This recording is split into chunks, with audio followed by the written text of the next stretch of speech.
আমরা সফল হব।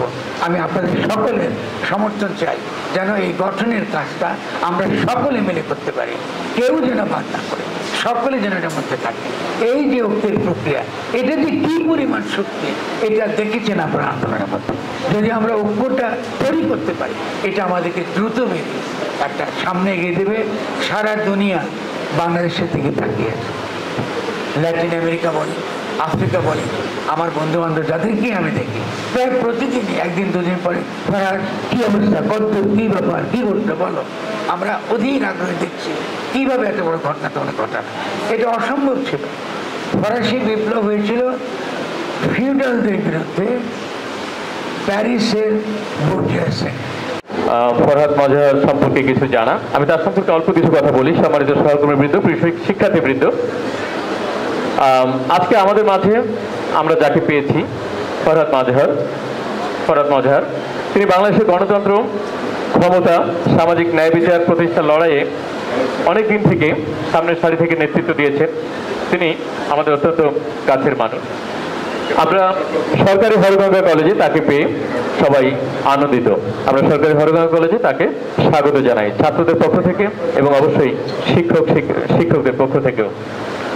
ফরহাদ মাজহার একজন কবি, প্রখ্যাত কবি।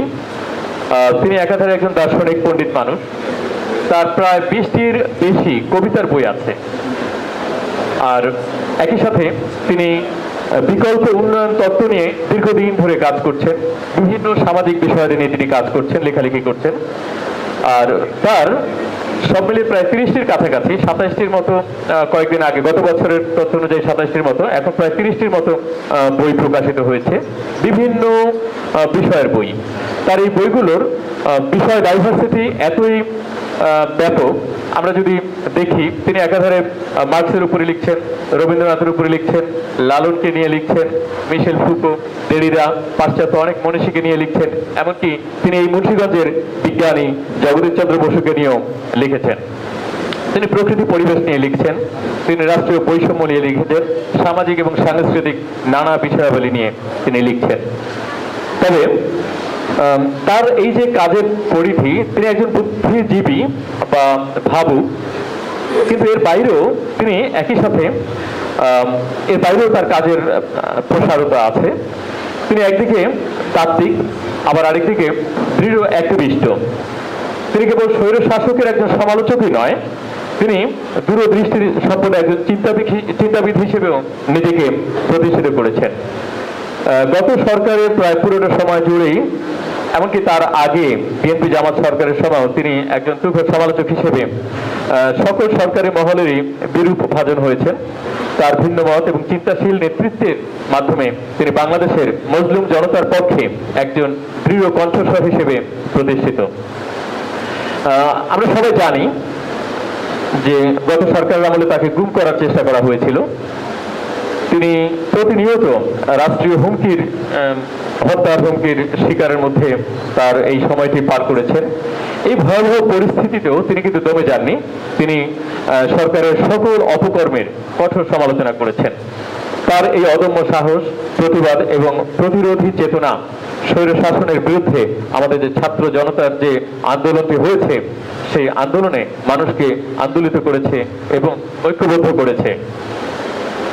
আজকের এই আয়োজনে ফরহাদ মাজহার কথা বলবেন গণ অভ্যুত্থান, গাঠনিক ক্ষমতা এবং গণতন্ত্র বিষয়। বাংলাদেশের বর্তমান প্রেক্ষাপটে এই বিষয়টি কেন গুরুত্বপূর্ণ তা নতুন করে বলার অপেক্ষা রাখে না, কারণ সরোয়ার তুষারের বক্তব্যে আমরা সবাই খুব সুন্দর করে বুঝতে পেরেছি কেন আমাদের বিষয়টি প্রাসঙ্গিক। আমরা এই অল্প কয়েকদিন আগে একটি রক্তক্ষয়ী অভ্যুত্থানের মধ্য দিয়ে আমরা একটি জগদ্দল পাথরের মতো চেপে বসা সরকারকে পরাজিত করতে পেরেছি আমাদের ছাত্র সমাজের নেতৃত্বে। এই ছাত্র সমাজের নেতৃত্বে দেশের সর্বস্তরের জনসাধারণ যে ঐক্যবদ্ধ আন্দোলন করেছে, এই ঐক্যবদ্ধ আন্দোলনের ফলে মূলত এই গণ অভ্যুত্থানটি সফল হয়েছে। কিন্তু একটি গণ অভ্যুত্থানের পরে আরো অনেক কাজ আছে।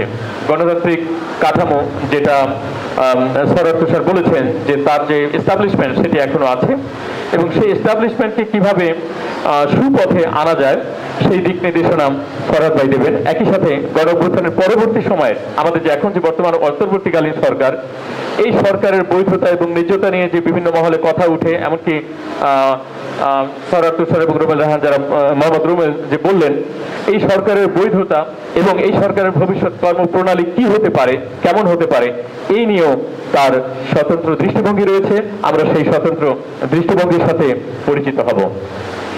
আমি আমার শিক্ষার্থীদের জন্য কিছু কথা বলতে চাই।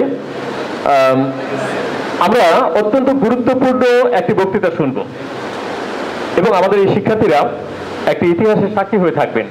তবে অবশ্যই আমাদের ছাত্রদের কিছু করণীয় আছে। তার যে বক্তব্য অত্যন্ত মনোযোগের সাথে শুনতে হবে, অত্যন্ত মনোযোগের সাথে। এবং বক্তব্যের মধ্যে যদি কারো কোনো প্রশ্ন তৈরি হয় ভিতরে, তাহলে এটা নোট রাখতে হবে। এবং আমরা এই ফরহাদ ভাইয়ের বক্তৃতার পরে একটি প্রশ্ন উত্তর পর্ব থাকবে। সেখানে যে কোনো ছাত্র, শিক্ষক এবং আমাদের মধ্যে যারা আমন্ত্রিত অতিথি আছেন, তাদের সকলের বক্তব্যের জবাব ফরহাদ ভাই দিবেন আশা করি। তো আমরা আমাদের অতিথির বক্তব্য শুনব এবং প্রয়োজন মতো নোট রাখবো এবং নোট রেখে আমরা তার বক্তব্যের পরে সেই প্রশ্নগুলো নিয়ে আমরা আলোচনা করব। একই সাথে আমরা বলতে চাই যে আমরা তার যে এই যে গণ অভ্যুত্থান এবং গাঠনিক ক্ষমতা এবং গণতন্ত্র, আমাদের যে কাঙ্ক্ষিত গণতন্ত্র, এই গণতন্ত্র নিয়ে আমরা ফরহাদ ভাইয়ের অন্তর্দৃষ্টি সম্পন্ন যে বক্তব্য তা শোনার জন্য অধীর আগ্রহে অপেক্ষা করছি। আমি ব্যক্তিগতভাবে তার প্রতি কৃতজ্ঞ যে তিনি আমাদের আমন্ত্রণে সাড়া দিয়েছেন। আমি আমন্ত্রণ জানাই তার বক্তব্য রাখার জন্য ফরহাদ মজহার ভাইকে। সবাই আমার সংগ্রামী শুভেচ্ছা নেবেন, আমার ভালোবাসা জানবেন, এবং যারা ছোট দেখছি ছাত্র, আমার অনেক স্নেহ জানবেন সবাই। আমার জন্যে এটা একটা অনেক বড় সম্মানের। আমি খুবই কৃতজ্ঞ যা আপনারা আমাকে স্মরণ করেছে। দীর্ঘকাল বাংলাদেশে আমরা কিন্তু কথা বলতে পারতাম, প্রায় 17 বছর। আমরা কিছু ছাত্র ভয় পেতাম, ঠিক ভয় পেতাম না, আমাদের ভাবতে হতো অনেক কিছু। ফলে আজকে আপনাদের এখানে এসে যাদের কারণে, যারা জীবন দিয়েছেন বলে আমরা কথা বলতে পারছি, আমি সবার আগে তাদেরকে স্মরণ করি। এবং হরগঙ্গা কলেজের আপনাদেরও ছাত্র, যারা ছাত্রছাত্রী যারা 2 জন শহীদ হয়েছেন বলেছেন এবং যারা পঙ্গু আছেন, আমি তাদেরকে আমার মনের মধ্যে ধারণ করে কথাগুলো বলি। আপনারা তাদেরকে মনের মধ্যে রাখবেন, কারণ আমরা আমাদের মনের মধ্যে তাদেরকে না নিতে পারি, গ্রহণ করতে পারি নিত্যদিন আমাদের আগামী দিনের কাজে, আমরা কিন্তু বাংলাদেশকে নতুন করে গঠন করতে পারবো না। এটা মনে রাখতে হবে। যেমন আমি বলবো, এই কথাটার মানে এটা কি, অনেক রাজনৈতিক মানে আছে। এই যে আমি গঠন কথাটা বললাম, তার মধ্যে কিন্তু এটা আছে, গঠন। এই গঠনের জন্য তারা যে কথাটা বলতে পারেননি, তারা যে ইচ্ছা নিয়ে শহীদ হয়েছেন, তাদের ইচ্ছাকে বাস্তবে রূপ দেওয়াটাকেই বলে গঠন। তারা অদৃশ্য, অলিখিত, তারা কিছু চেয়েছেন, তাদের ইচ্ছাটাকে স্পষ্ট করে তোলা, তাদের ইচ্ছা আমাদের লেখায় স্পষ্ট করে তোলা, তাদের ইচ্ছা বিভিন্ন প্রতিষ্ঠানের মধ্য দিয়ে গড়ে তোলা। রাষ্ট্র হতে পারে, সাংস্কৃতিক প্রতিষ্ঠান হতে পারে, শিক্ষা প্রতিষ্ঠান হতে পারে। এই সমস্ত কিছুর মধ্যে তাদেরকে মূর্তিমান, তাদেরকে বর্তমান করে রাখা, এটাকে বলা হয় কথা। খুব কঠিন না কিন্তু শব্দ, একটু যদি বুঝতে পারি তাহলে কিন্তু সাংঘাতিক অনুপ্রেরণা দেয় আমাদের। কোনো জনগোষ্ঠী পৃথিবীতে কখনোই বড় কোনো কাজ করতে পারে নাই যদি তাদের মধ্যে গঠনের ধারণা না থাকে, তাদের মধ্যে তাদের ইতিহাস এবং স্মৃতি যদি তাদের মধ্যে না থাকে। এবং ইতিহাস এবং স্মৃতি তারা কী করে তাদের দৈনন্দিন কাজে, সামাজিক কাজে, সাংস্কৃতিক কাজে এবং রাজনৈতিক কাজের মধ্য দিয়ে কী করে বর্তমান করে তুলবেন, এটা যদি তাদের কাছে স্পষ্ট না থাকে, তাহলে পৃথিবীতে কোনো বড় জনগোষ্ঠী আসলে দাঁড়াতে পারে। ঠিক আছে, এই ইচ্ছাটুকু ছিল বলে ফরাসি বিপ্লবের পরে আধুনিক গণতান্ত্রিক রাষ্ট্র কায়েম হয়েছে। এই অভিপ্রায়টুকু ছিল বলে মার্কিন যুক্তরাষ্ট্রের ডিক্লারেশন অফ ইন্ডিপেন্ডেন্স এবং তার ভিত্তিতে মার্কিন যুক্তরাষ্ট্রের রাষ্ট্র গঠিত হয়েছে। কিন্তু এই ইচ্ছাটুকু আজ থেকে 1500 বছর আগে যখন মক্কা বিজয় হয়েছিল, আমাদের রাসূল করিম যখন মক্কা বিজয় করেছিলেন, তার মধ্যেও একটা অভিপ্রায় ছিল। আমরা সেই অভিপ্রায় কিন্তু ভুলে গিয়ে আমরা কিন্তু পাশ্চাত্যের কাছে মার খেয়েছি। ঠিক না? ভুলে যাওয়া যাবে। অভিপ্রায়টা কি ছিল, কি করতে চেয়েছিলেন? আমি কেন 1500 বছর আগের কথা বলছি? সেই 1500 বছর আগে বলা হয়েছিল পৃথিবীতে কোনো গোত্র থাকবে না, পৃথিবীতে কোনো গোষ্ঠ থাকবে না, পৃথিবীতে কোনো রক্তবাদ থাকবে না, পৃথিবীতে কোনো জাতিবাদ থাকবে না, পৃথিবীতে কোনো ভূখণ্ডবাদ থাকবে না। এই যে আমরা ভূখণ্ডকে পূজা করি, বাংলাদেশ বলি, এটা একটা ভূখণ্ড নাকি? আল্লাহ কি লিখে দিয়েছে কোথাও যে বাংলাদেশের লোকরা খালি বাংলাদেশে থাকতে পারবে? কোথাও লেখা আছে? আজকে যারা মার্কিন যুক্তরাষ্ট্রে আছে, তারা কি মার্কিন যুক্তরাষ্ট্রের লোক নাকি তারা বাইরের লোক? সেখানকার যে রেড ইন্ডিয়ান, তারা কই? তারা হারিয়ে গেছে, তারা নাই। তাহলে যার কথা বলেছি রাসূল করিমের কথা, তিনি যে গঠনের কথা বলেছিলেন, মানব জাতিকে নতুন করে গঠন করতে হবে, এটা বাগানের মতন। সকলে স্বাতন্ত্র নিয়ে থাকবে, তাদের স্বাতন্ত্র। আমার একটা ভাষা আছে, আমি বাঙালি, আমার একটা পোশাক আছে, আমার একটা খাদ্য ব্যবস্থা আছে, আমি আমার স্বাতন্ত্র নিয়ে থাকবো। আমার তো সৌদি আরব হওয়ার দরকার নেই, আমার তো তুরানি হওয়ার দরকার নেই, কিন্তু আমার মধ্যে একটা শক্তি থাকবে, যে শক্তিটা ইসলামের ভাষায় বলে রুহানি শক্তি। আমার আত্মার একটা যত্ন, আমার আত্মার একটা মর্ম থাকবে, সে আত্মার মর্মটাই প্রকাশিত হবে, সে আত্মার মর্মটাই রাষ্ট্রে, সমাজে, সর্বত্র থাকবে। মানুষের সম্পর্কের মধ্যে এটা থাকবে। কেন? আপনার সঙ্গে আমার সম্পর্কের ধরনটা কোনো বস্তুর মাধ্যমে, কোনো বস্তুগত ইহলৌকিক সম্পর্কের মাধ্যমে হবে না। আপনার সঙ্গে আমার সম্পর্ক হবে যদি আপনি কি হন, আপনি যদি আত্মসমর্পণকারী, ইসলামের ভাষায় মুমিন, আপনি আত্মসমর্পণকারী, আপনি মানুষের সীমাবদ্ধতা জানেন, কারণ আপনি মৃত্যুর দ্বারা সীমিত। ইসলাম যদি মৃত্যুর দ্বারা সীমিত, তাহলে তুমি অন্যের সঙ্গে যখন সম্পর্ক করবে, এই সম্পর্ক আসবে তোমার আত্মার থেকে, আসবে, এবং এই সম্পর্কের ভিত্তিতে অন্যের সঙ্গে তোমার সম্পর্ক হবে। তুমি কার সন্তান, কার কি, কোন জমিদারের ছেলে কি জমিদারের মেয়ে, কি কোনো রাজার ছেলে কি রাজার মেয়ে, কোনো গরিবের ছেলে কি গরিবের মেয়ে, দাসের ছেলে কি দাসের ছেলে, এটা কি চাষে যায় না। তুমি আত্মসমর্পণকারী, তুমি এটা উম্মার অন্তর্গত, বিশ্ব সমাজের অন্তর্গত। এই যে অভিপ্রায়টা, এই যে তোকে বললাম, এই অভিপ্রায়টাকে যখন আমরা বাস্তবে রূপ দিই, যদি আজকে আমরা একটা বিশ্ব সমাজ গড়ে তুলতে পারতাম, তাহলে কিন্তু এই গঠন কথাটা আজকে অনেক বড় করে, অনেক বিপুলভাবে আপনারা বুঝতে পারেন। তো এটা আমরা হারিয়ে ফেলেছি, খেয়াল করতে হবে। কেন আমি কথাটা বলছি? আমি আজকে এখন যে গঠন নিয়ে কথা বলবো, এই গঠনের ধারণাটা এসেছে আবার পাশ্চাত্য থেকে।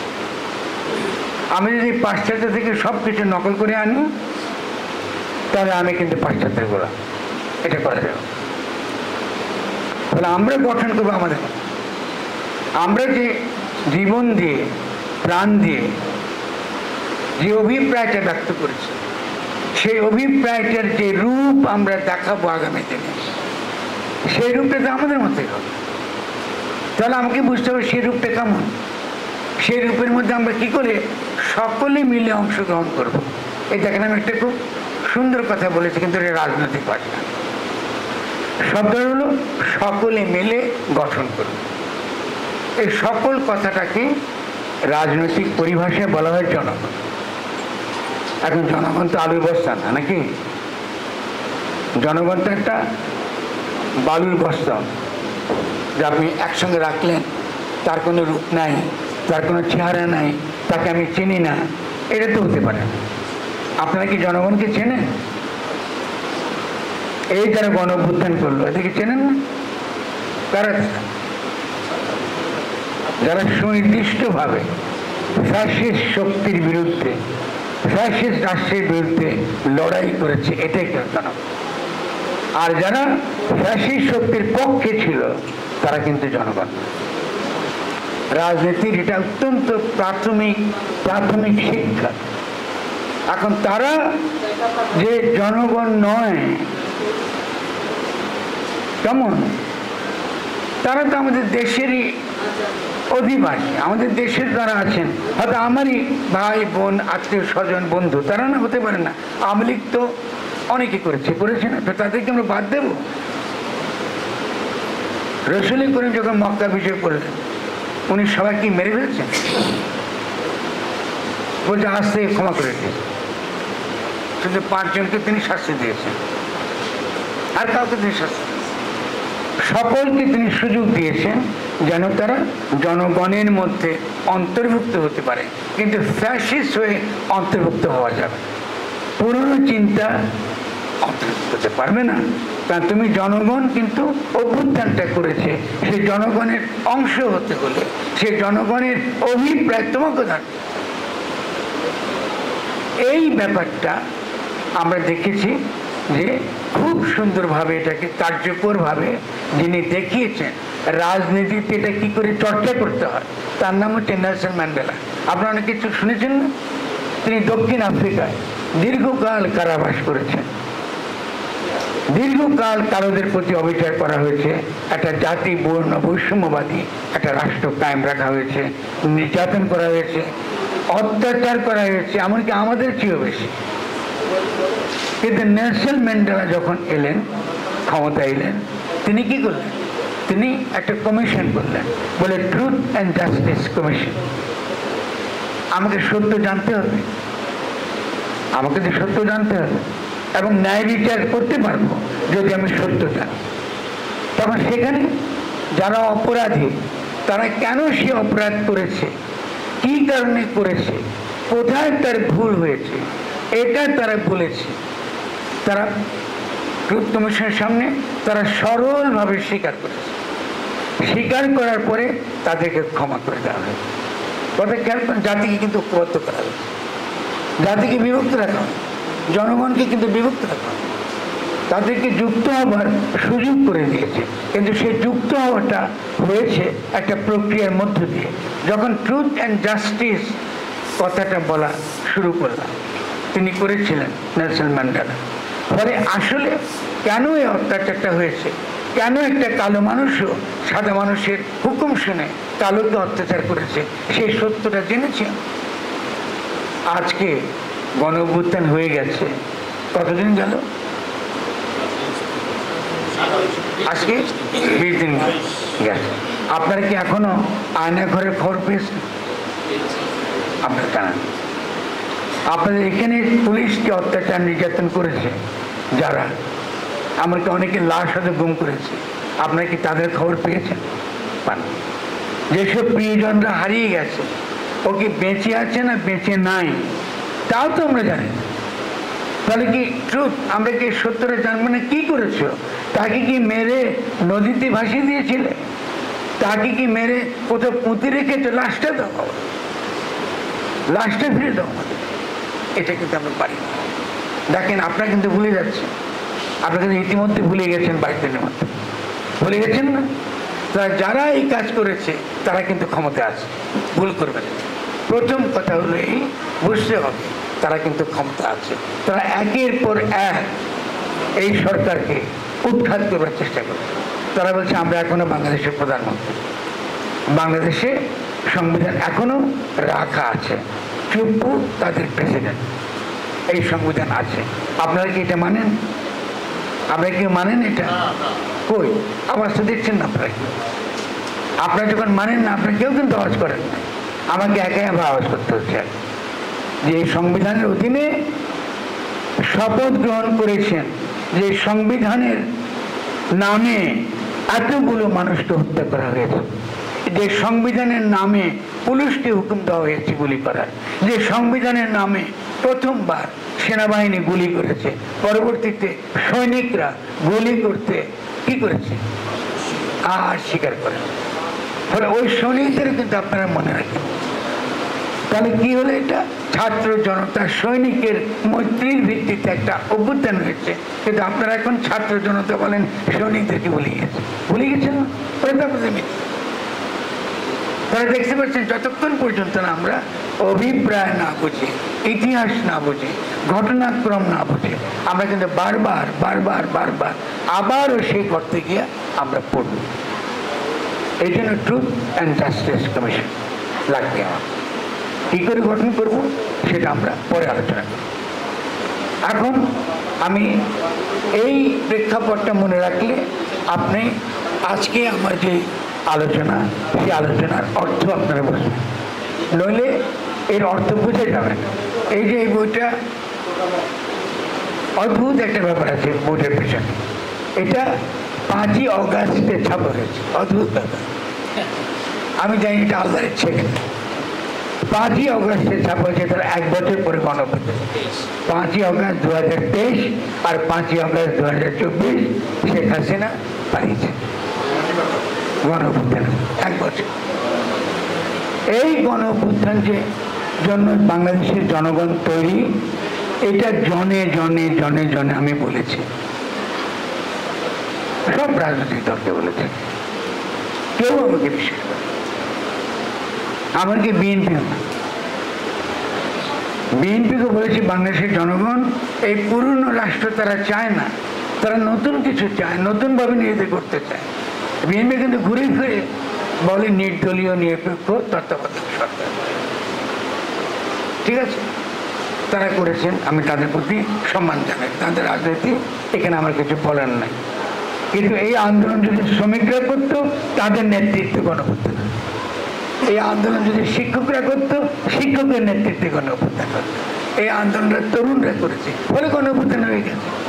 তারা সমাজ তৈরি, সমাজটা তৈরি, ফলে তারা তরুণদের পেছনে গিয়েছে।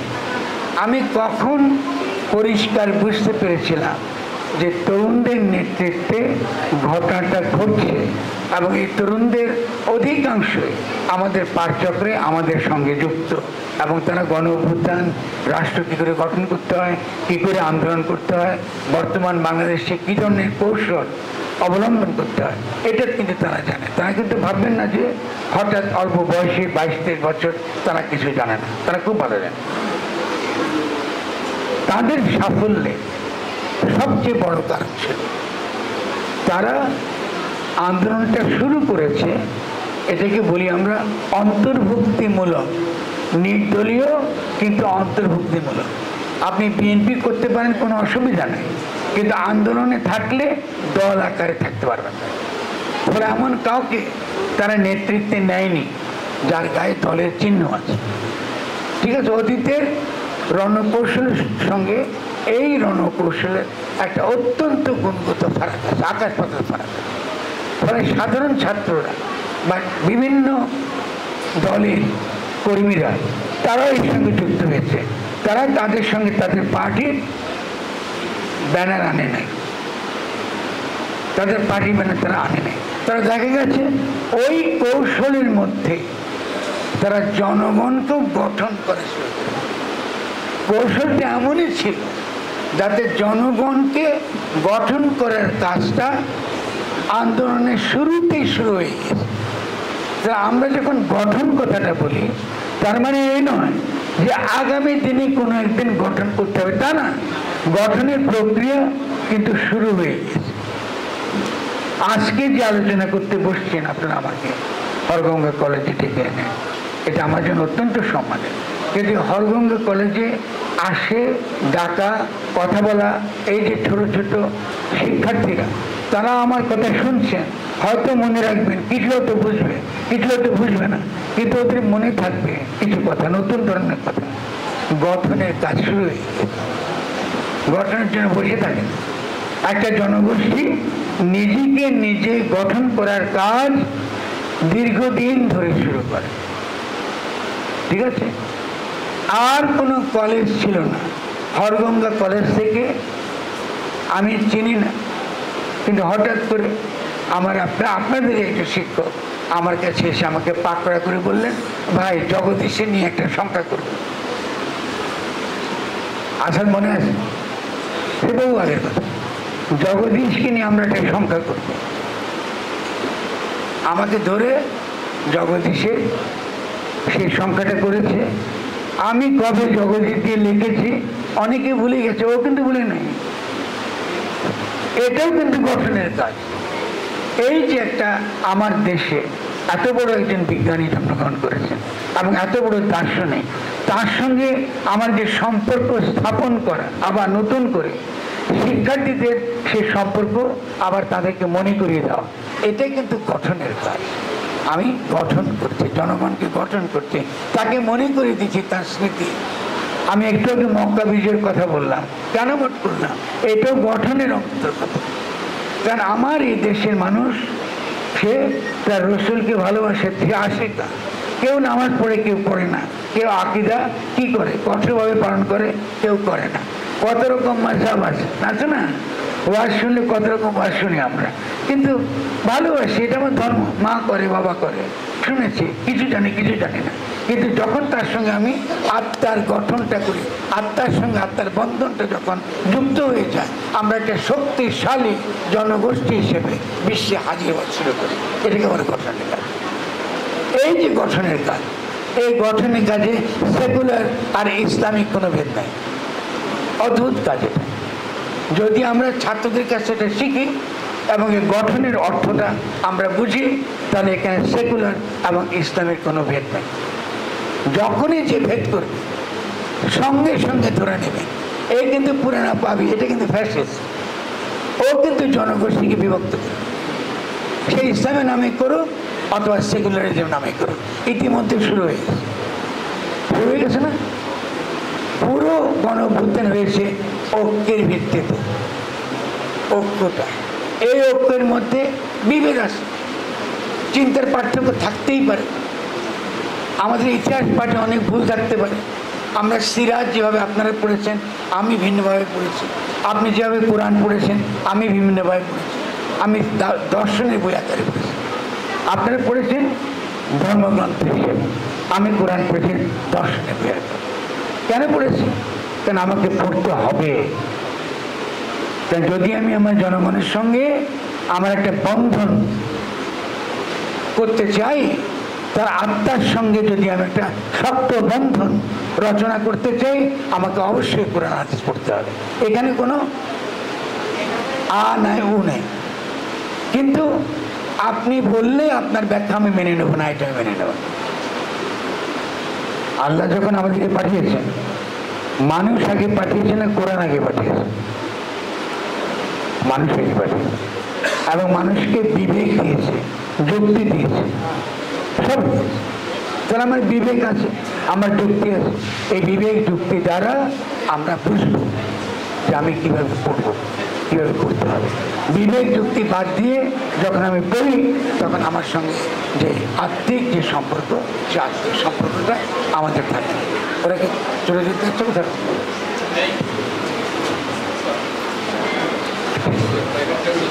আচ্ছা, অসুবিধা নেই।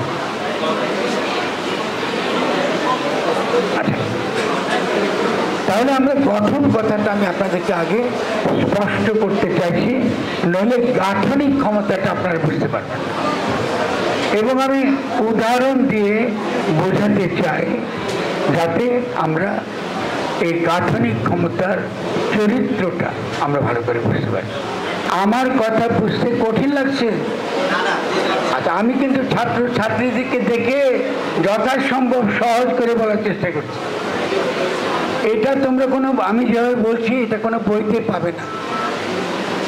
এটা বুঝলে অনেক কিছু আমরা বুঝবো, বা আমিও যদি কোথাও ভুল মনে হয় আমরা আলোচনা করতে পারবো। কেমন? কারণ যদি আমাদের চিন্তা পরিষ্কার না থাকে, তাহলে কিন্তু আমাদের এই এত আত্মত্যাগ এটা কিন্তু ব্যর্থ হবে, এটার কোনো ফল আমরা পাবো না। কেমন? তাহলে গঠন কথাটা আমরা আশা করি মোটামুটি বুঝতে পেরেছি। গঠন মানে আগামী দিনে কিছু গঠন করতে হবে এটা না, গঠনের প্রক্রিয়া সমাজে সবসময় চলতে থাকে এবং গঠনের প্রক্রিয়াটা আমার মনের বিকাশ, আমার আত্মার বিকাশ, কেমন, এবং একই সঙ্গে সঙ্গে আমার চিন্তার বিকাশ, আমার বুদ্ধিবৃত্তির বিকাশ, তার মধ্য দিয়ে সমাজ কিন্তু ধীরে ধীরে গঠিত হতে থাকে। এই যে গঠিত হয়ে থাকা প্রক্রিয়া, এটাকে বলে একটা রাজনৈতিক জনগোষ্ঠী হিসেবে আবির্ভাব হওয়া। শব্দটা কি বলেছি? রাজনৈতিক জনগোষ্ঠী। জাতি বলি নেই, বাঙালি জাতি বলি নেই, মুসলিম জাতি বলি নেই, বলেছি রাজনৈতিক জনগোষ্ঠী। তাহলে পলিটিক্যাল কমিউনিটি। তাহলে এইভাবে একটা পলিটিক্যাল কমিউনিটি গড়ে ওঠে। যে পলিটিক্যাল কমিউনিটির চিন্তা গভীর, যে রাজনৈতিক জনগোষ্ঠীর চিন্তা গভীর, অনেক গভীরে প্রথিত, তারা পৃথিবী শাসন করে, তারাই পৃথিবীর শাসক হয়। ঠিক আছে? আমাদের মধ্যে আমাদের যে পড়াশোনা, তার মধ্যে রাজনৈতিক জনগোষ্ঠী হয়ে ওঠার শর্ত নাই। আমরা এক না, আমরা এখানে যা পড়ি মাদ্রাসায় তারা ওটা পড়ে না, মাদ্রাসায় যা পড়ে আমরা এটা পড়ে না। আমরা বিভক্ত। আমাদেরকে বিভক্ত কারা রাখে? পাশ্চাত্য রাখে। কথায় কথায় ভারতের বিরোধিতা করেন, কিন্তু আপনি তো ঐক্যবদ্ধ হতে পারেন না। আমি হেফাজতে ইসলামের সময় যারা আন্দোলন করেছিলেন, ঢাকা এসেছিলেন, তাদেরকে সমর্থন করেছেন এবং এখনো সমর্থন করেন আমার জায়গা থেকে। কেন করে? কারণ গণতন্ত্র বলে প্রত্যেকটা ব্যক্তির কথা বলার অধিকার এবং সমাবেশের অধিকার আছে। যদি থাকে তাহলে হেফাজতে ইসলামেরও আছে। তার কথা শুনবেন না কেন? তার ছেলেরা বলছে বা হেফাজতে ইসলাম বলছে তোমরা রসুলকে অপমান করে আমাদেরকে অপমান করেছো। এটা কি খারাপ বলেছে? আমার তো খারাপ লেগেছে। পোপ যিনি ছিলেন, উনি একজন খ্রিস্টান, তিনি বলছেন যে তুমি যদি রসুলকে অপমান করে কথা বলো, এটা ঠিক কাজ করো নাই। আমার বাপকে যদি গালি দাও, আমি তাকে ঘুষি দেব, দেবে না? আপনার বাবার সঙ্গে মেলার তর্ক বিতর্ক থাকতে পারে আপনার, কিন্তু আমার বাবাকে যদি বাইরের লোকের সাথে গালি দেয়, আপনি কি করবেন? পিঠে দিয়ে দেবেন নাকি? ব্যাপারটা খুব সিম্পল। তাহলে এই সিম্পল ব্যাপারটার মধ্যে আছে ব্যক্তির মর্যাদা। একজন ব্যক্তিকে তার মর্যাদা আমি ক্ষুণ্ণ করতে পারি না। তার বাপ দাদা তুলে, তার প্রিয় মানুষ, তার রসুল, তার ধর্ম তুলে আমি তাকে অপমান করতে পারি, এটা আমার কাজ। তাহলে জাতির মধ্যে এই স্বভাব, আধুনিক হওয়ার মধ্যে, সেকুলার হওয়ার মধ্যে এই স্বভাব আছে। ফলে আমরা গঠিত হতে পারছি না রাজনৈতিক জনগোষ্ঠী হিসেবে, আমরা গঠিত হতে পারছি না। আমাদেরকে বিভক্ত রাখছে। কারা রাখছে? দিল্লি রাখছে। কারা রাখছে? ওয়াশিংটন রাখে। কারা রাখে? ব্রাসেলস রাখে, ইউরোপিয়ানরা রাখে। আমাদেরকে ভাগ করে রাখলে ওদের সুবিধা, আমরা একত্র হলে ওদের অসুবিধা। তবে দেখেন গঠন কথাটা কত গুরুত্বপূর্ণ। গঠন কথাটা কত গুরুত্বপূর্ণ। বিভক্ত হতে পারবে, মতের পার্থক্য হতে পারবে, কিন্তু বিভক্ত হতে পারবে। পলিটিক্যাল কমিউনিটি হিসেবে আমার এখানে শুধু যে মুসলমান সঙ্গে আমার বিভক্তি হবে তা না, সনাতন ধর্মের লোকের সঙ্গে আমার অযথা কোনো বিভক্তি হতে পারবে না। আমার ধর্ম আমার, ওর ধর্ম ওর, কিন্তু আমরা একই রাজনৈতিক জনগোষ্ঠীর অন্তর্গত। চাকমার সঙ্গে কোনো বিভক্তি হতে পারবে না, সেও এই দেশে রাজনৈতিক জনগোষ্ঠীর অন্তর্গত। ঠিক আছে? মান্দি হতে পারবে না, রাজবংশী হতে পারবে না। এটা কেন? ইতিমধ্যেই আমরা একটা খুব গুরুত্বপূর্ণ ভাষা শিখে ফেলেছি, এটাকে বলে রাজনৈতিক জনগোষ্ঠী এবং জনগণ। রাজনৈতিক জনগোষ্ঠী এবং জনগণ দুটো পরিভাষা শিখেছি, যেটা আমরা বইতে পাই না, বইতে নাই, আমাদের বইতে নেই। জনগণ বললে আমরা মনে করি যে কেউ জনগণ, যে কেউ জনগণ নয়। জনগণ তারাই যারা স্মৃতি মনে রাখে, ইতিহাস মনে রাখে এবং সমাজে অযথা বিভেদ তৈরি করে না, যে বিভেদ জনগোষ্ঠীকে রাজনৈতিকভাবে বিক্ষিপ্ত করে, আলাদা করে ফেলে। যদি আমরা আলাদা হয়ে যাই তাহলে গণ অভ্যুত্থানের কোনো ফল আমরা কিন্তু পাবো। যখনই খেয়াল করে, এবার খেয়াল করে, ছাত্ররা যখনই এই কৌশলটা তারা গ্রহণ করে যে আমরা দল আকারে বিভক্ত হয়ে দলের নামে কি ধর্মের নামে বা সেকুলারিজমের নামে আলাদা হব না, কিন্তু একসঙ্গে কাজ করব। কার বিরুদ্ধে কাজ করব? ফ্যাসিস্ট শক্তি এবং ফ্যাসিস্ট রাষ্ট্রের বিরুদ্ধে।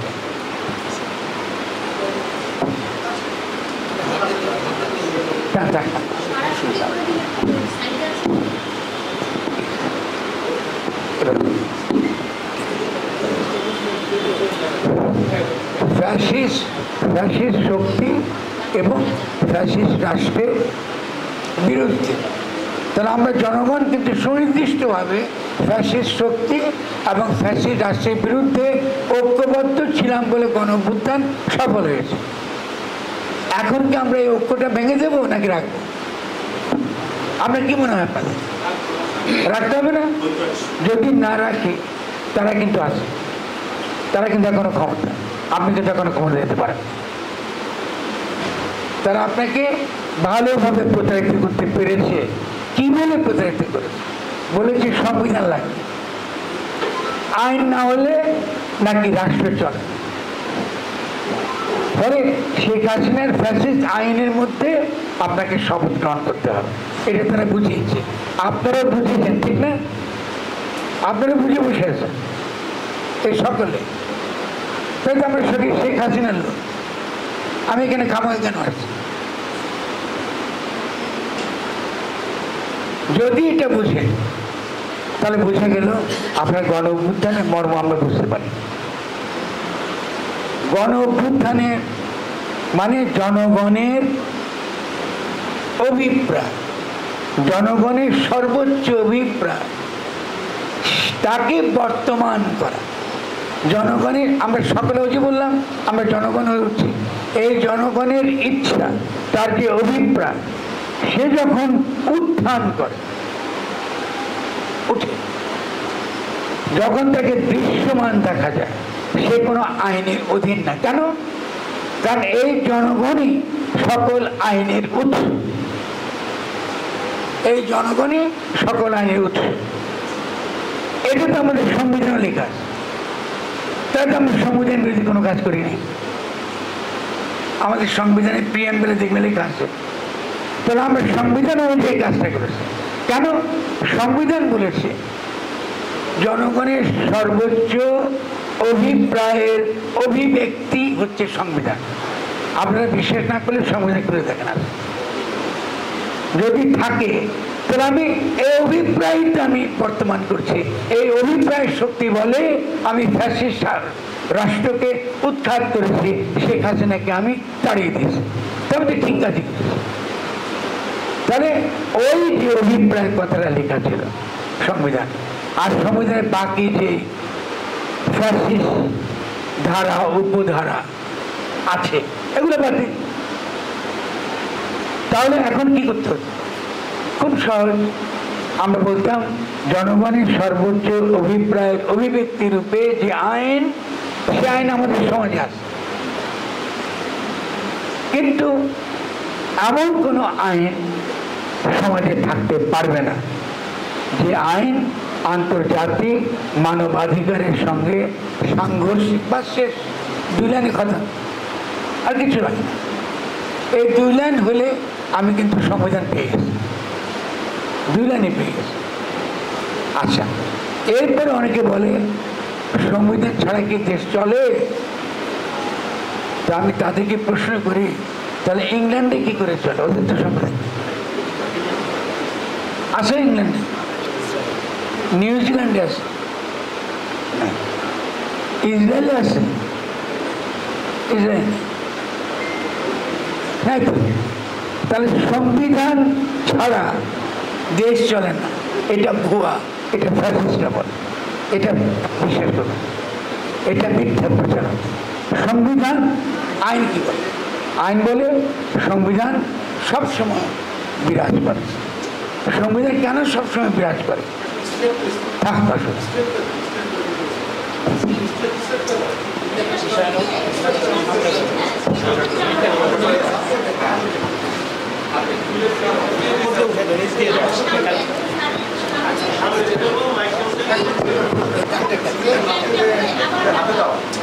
ঠিক আছে,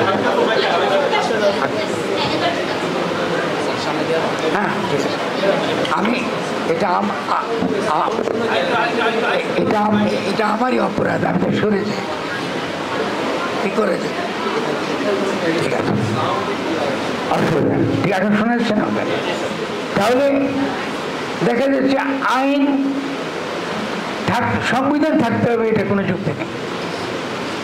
এই পর্যন্ত পৃথিবীতে এমন কোনো আইন তত্ত্ববিদ নাই যিনি বলবেন না যে সংবিধান লাগবেই একটা দেশের জন্য। কেন বলবেন না? সংবিধান একটা দেশে সব সময় থাকে, নীতি নৈতিকতা আকারে থাকে, সামাজিক বিধিবিধানের মধ্যে থাকে, বাবা মার আদেশের মধ্যে থাকে, শিক্ষকদের বিধিবিধানের মধ্যে। এই স্যার কিন্তু একটা আইন একটু আগে দিয়েছে, কি বলছে? আজকে যারা পড়তে যাবে ওদেরকে শাস্তি দেওয়া হবে, বলছে না? এই দেখেন একটা অলরেডি সে কিন্তু একটা আইন করে ফেলছে, দেখছেন না? এটা মজার ব্যাপার। আইনকে ভয় পাবেন না, আইনের ব্যাপারটা ভুয়া জিনিস। সমাজে সবসময় আইন থাকে, আইন ছাড়া কোনো সমাজ চলতে পারে। ফলে প্রশ্ন হচ্ছে, এই যে আইনটা লিখিত নাই, লেখা নাই, স্যার ওটা ঠাট্টা করে কথা বলছে। যদি আপনারা আইন করতেন তা তিনি লিখতেন এরকম, হরগঙ্গা কলেজের একটা বিধান হলো, যখন সেমিনার চলছে তোমরা কেউ সেমিনার যেতে পারবে না, এই আইন লিখলে হতো। কিন্তু আমরা সকলে মানছি না। তাহলে আইন লিখিত থাকতে হবে, এটা ভুয়া দল। এটার দ্বারা আপনারা মোটো বিভ্রান্ত হবেন।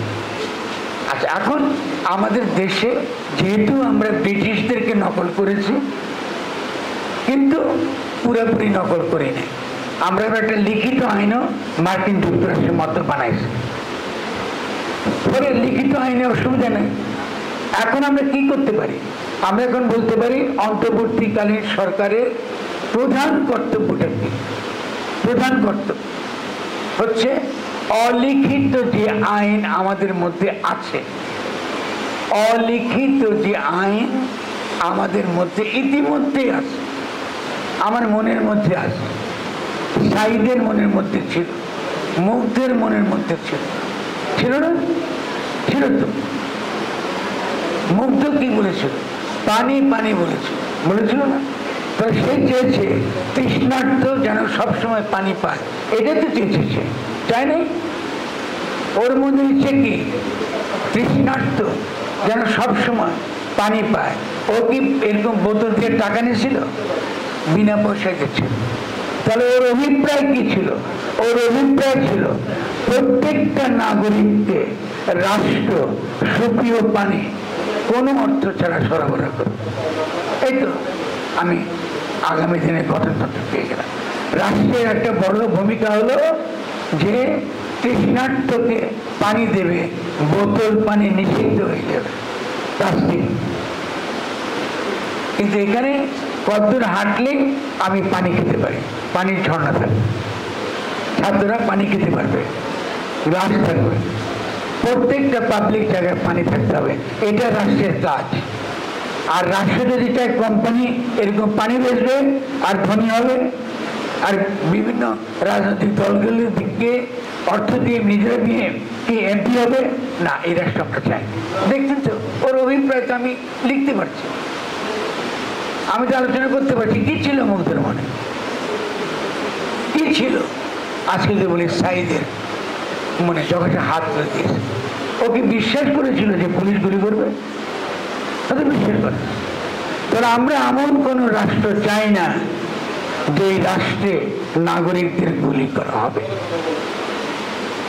এই তো আমার অভিপ্রায়, এটাকে লিখতে দিতে হবে।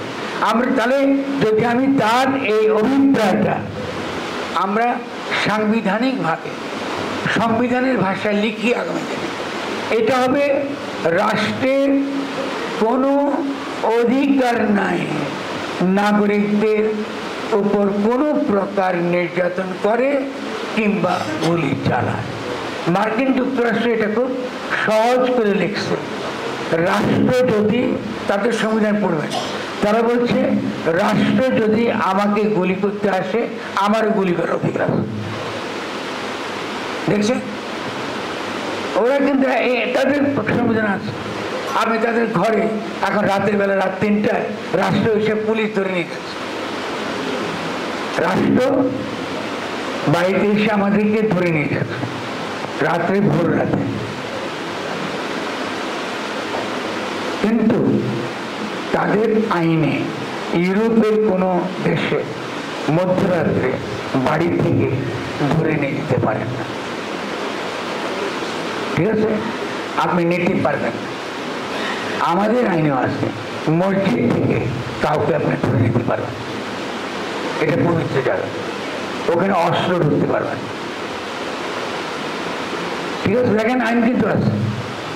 কিন্তু আমরা এই আইনগুলোকে, এই অভিপ্রায়গুলোকে আমরা গঠনতন্ত্র, এই যেটাকে ওরা বলে সংবিধান, আমরা বলি গঠনতন্ত্র। কেন গঠনতন্ত্র বলি? এই যে গঠন হচ্ছে, এখন গঠন করছি আমি, এই গঠনটা তো ওখানে থাকতে হবে। এই জন্য এটা গঠনতন্ত্র, একটা গঠনের ব্যবস্থা, একটা লিখিত রূপটা, ঠিক না? তার মধ্যে অনেক লিখিত থাকবে, অনেক কিছু অলিখিত থাকবে। কিছু আসছে যেই দিকটা অলিখিত, ওটা কে ব্যাখ্যা করে? আপনি কি জানেন সংবিধানে অনেক কিছু আছে যেটা অলিখিত, এখনকার বাংলাদেশের সংবিধানে অলিখিত, কিন্তু এটা কে ব্যাখ্যা করে? সুপ্রিম কোর্ট ব্যাখ্যা করে। সুপ্রিম কোর্টকে আমরা সে অধিকার দেই যে আসলে আমরা যে গঠনতন্ত্র লিখলাম তার মধ্যে যদি কোনো ফাঁক টাক থাকে, একটু যদি অস্পষ্টতা থাকে, এটা ব্যাখ্যা করে বলবে সুপ্রিম কোর্ট। তাহলে খুব সহজ, গঠনতন্ত্র তো কঠিন কিছু না। আমরা তো এমন কিছু চাইছি না, এমন কিছু চাইছি না যা আধুনিক গণতান্ত্রিক রাষ্ট্রে এবং আধুনিক যে আইন, জুডিশিয়াল যে সকল নীতি বা জুডিশিয়াল ফিলোসফি, লিগ্যাল ফিলোসফি, তার বাইরে কিচ্ছু বলছে। আমরা খালি বলছি আমাদের জনগণ ইতিমধ্যেই একটি অভিপ্রায় ব্যক্ত করছে, একটি গঠনতন্ত্র তার মনের মধ্যে আছে। আমরা কাজ হচ্ছে সেই গঠনতন্ত্র লিখবো, এই সময়টুকু আমাদেরকে দিতে হবে।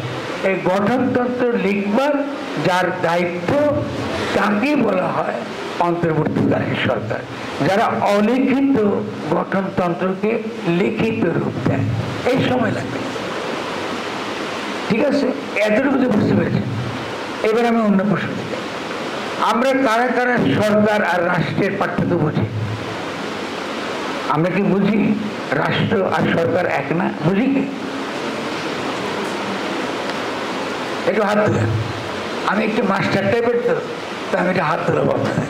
কারা কারা বুঝেন রাষ্ট্র আর সরকার এক না? মাত্র 2 জন। দেখছেন, তাহলে কিন্তু বিফল। কেন বলছি কথাটা? অধিকাংশ সময় দেখেন আমাদের পত্র পত্রিকায় যেসব আলোচনা হচ্ছে, এটা সরকার নিয়ে আলোচনা। কে গেল, কাকে রাখা হলো, কে কার মন্ত্রণালয় পাচ্ছে, এইসব আলোচনা। এটা কিন্তু রাষ্ট্র গঠনের আলোচনা না। মানে এই আলোচনার দ্বারা তারা আমাদেরকে মূল আলোচনা থেকে সরিয়ে দিচ্ছে, মূল আলোচনা থেকে সরিয়ে দিচ্ছে। আমরা যেন বিভ্রান্ত হই, বলে ওই আসছে এনজিও থেকে, ওই লোক ভালো না, ওই লোক 11 দেশে হতে পারে। এটা আমাদের ইস্যু না এই মুহূর্তে। কারণ সরকারের এই যারা এখন উপদেষ্টা, তাদেরকে যে কোনো মুহূর্তে বদলানো যায় না, যদি ক্ষমতা জনগণের কাছে থাকে। কিন্তু আমাদের কাছে তো ক্ষমতা নাই, ক্ষমতা তারা নিয়ে চলে গেছে বঙ্গভবনে। আগে ক্ষমতা ছিল আমাদের কাছে, কোথায় ছিল ক্ষমতা? রাস্তা। ক্ষমতা কোথায় ছিল? রাস্তায়। এটাকে আপনারা কোথায় নিয়েছেন? এটা কি ভালো হয়েছে? তো এখন কান্নাকাটি করেন কেন? এখন যদি আবার নতুন পুলিশ, একই পুলিশ যে কদিন আগে আপনাকে গুলি মেরেছে, তারপর তো এই সরকারের অন্তর্বর্তী সরকার হয়ে সে কিন্তু গুলি করবে আপনাকে আবার, তো কি করবে?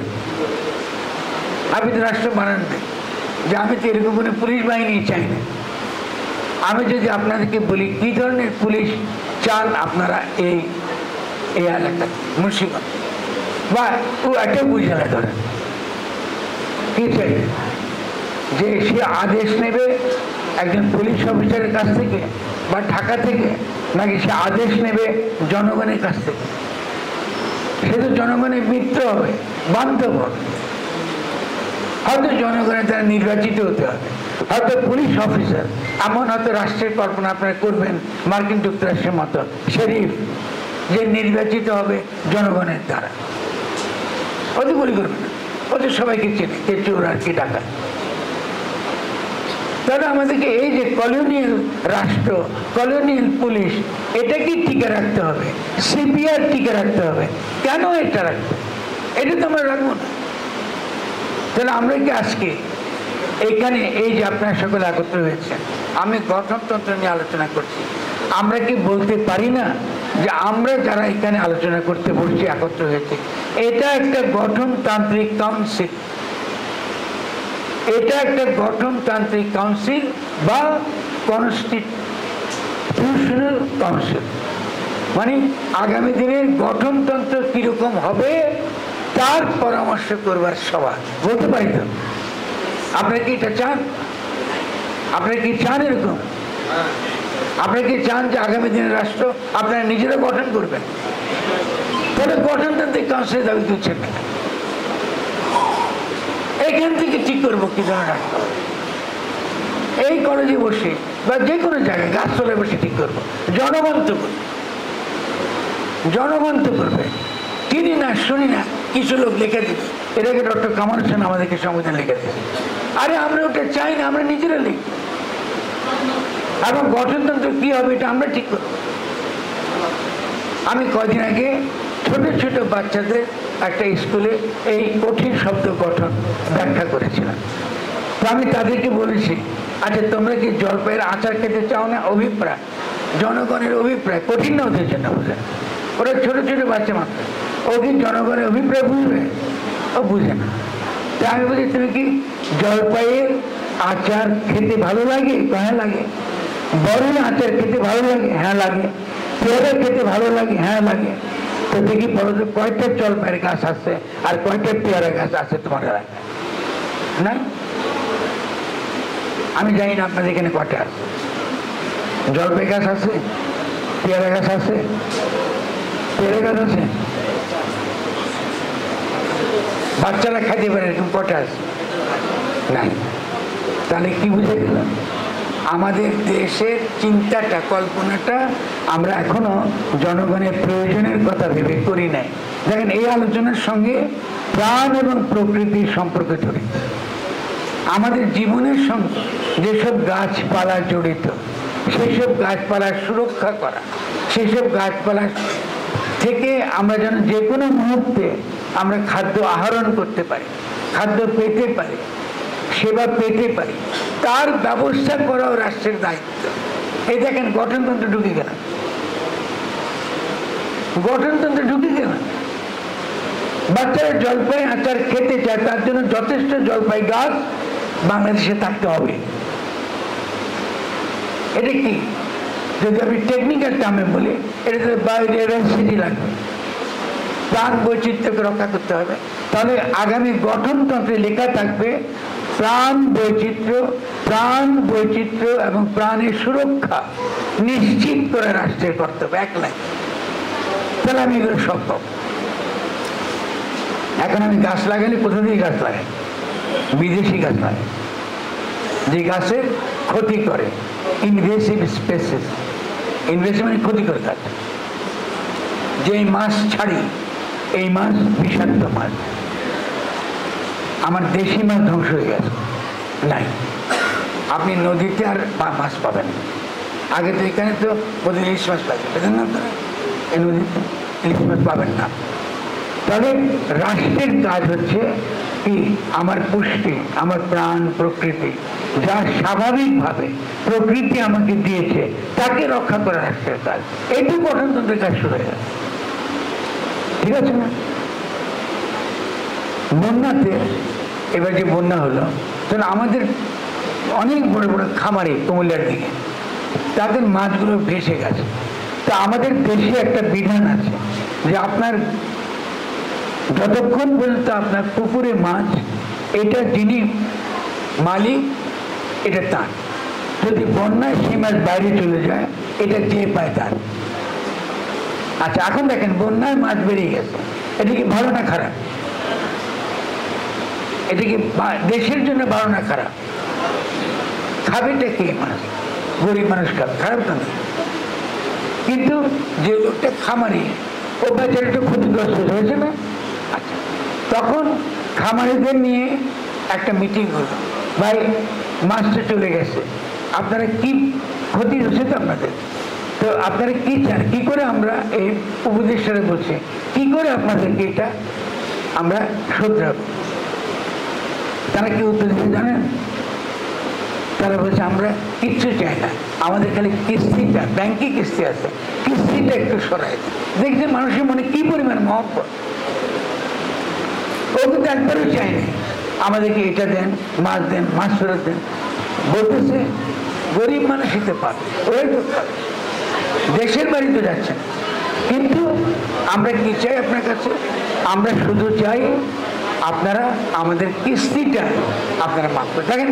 এত সুন্দর দেশ, মানুষের মন এত সুন্দর, কিন্তু এই মানুষকে নিয়ে আমরা একটা রাষ্ট্র গঠন করতে পারছি না। খুব সহজ কাজ, খুবই সহজ কাজ। তাহলে আমরা গঠন শব্দটা মোটামুটি বুঝলাম। আরও দুটা জিনিস আমরা বুঝলাম, যে রাষ্ট্র এবং সরকার এক না। আরও কি শিখলাম, জনগণ বলতে কি বোঝায়। আমরা কিন্তু অনেক কিছু শিখতে ইতিমধ্যে। এই বই তুলনামূলকভাবে কঠিন, এর মধ্যে অনেক তত্ত্ব কথা আছে, কিন্তু কথাটা সহজ করে বুঝে দেখবেন, তত্ত্ব কথাটা পরিষ্কার। এখন আমরা গাঠনিক ক্ষমতার কথা বলি। গাঠনিক ক্ষমতা হচ্ছে এই যে আমরা গণ অভ্যুত্থানের মধ্যে সংগঠিত হয়েছি, এটাকে বলে গাঠনিক ক্ষমতা। এই গাঠনিক ক্ষমতা কাউকে দেওয়া যায় না। এই গাঠনিক ক্ষমতা আমরা এখন বঙ্গভবনে দিয়ে এসেছি, ফলে আমাদের কপালে অনেক দুঃখ আছে আগামী দিনে। এই গাঠনিক ক্ষমতা আমরা বঙ্গভবনে দিয়ে এসেছি, ফলে আমাদের কপালে অনেক দুঃখ আছে। ফলে ক্ষমতা এখনো পর্যন্ত, আজকে পর্যন্ত দুইটা ক্ষমতার ধারা। একটা হচ্ছে এই যে আজকে রাষ্ট্রের শেখ হাসিনার ফ্যাসিস্ট সংবিধানের অধীনে যারা আছে, এটাকে যারা রক্ষা করছে তাদের ক্ষমতা, আর পাশাপাশি আমাদের গাঠনিক ক্ষমতা। কিন্তু আমাদের গাঠনিক ক্ষমতা ক্রমে ক্রমে ক্রমে একত্রিত হবে যদি আমরা সতর্ক না হই। এই জন্য প্রথম দিন থেকে আমি বলেছি যে আমাদের কাজ হলো ডক্টর ইউনূসকে রাষ্ট্রপ্রধান হিসেবে ঘোষণা করা, প্রেসিডেন্ট হিসেবে ঘোষণা করা এবং সংবিধান বাতিল করা। সংবিধান বাতিল, কিন্তু একটা গঠনতন্ত্র প্রণয়নের জন্য যত দ্রুত সম্ভব গঠনতন্ত্র প্রণয়নের প্রক্রিয়া শুরু করা, এটাই তার কাজ।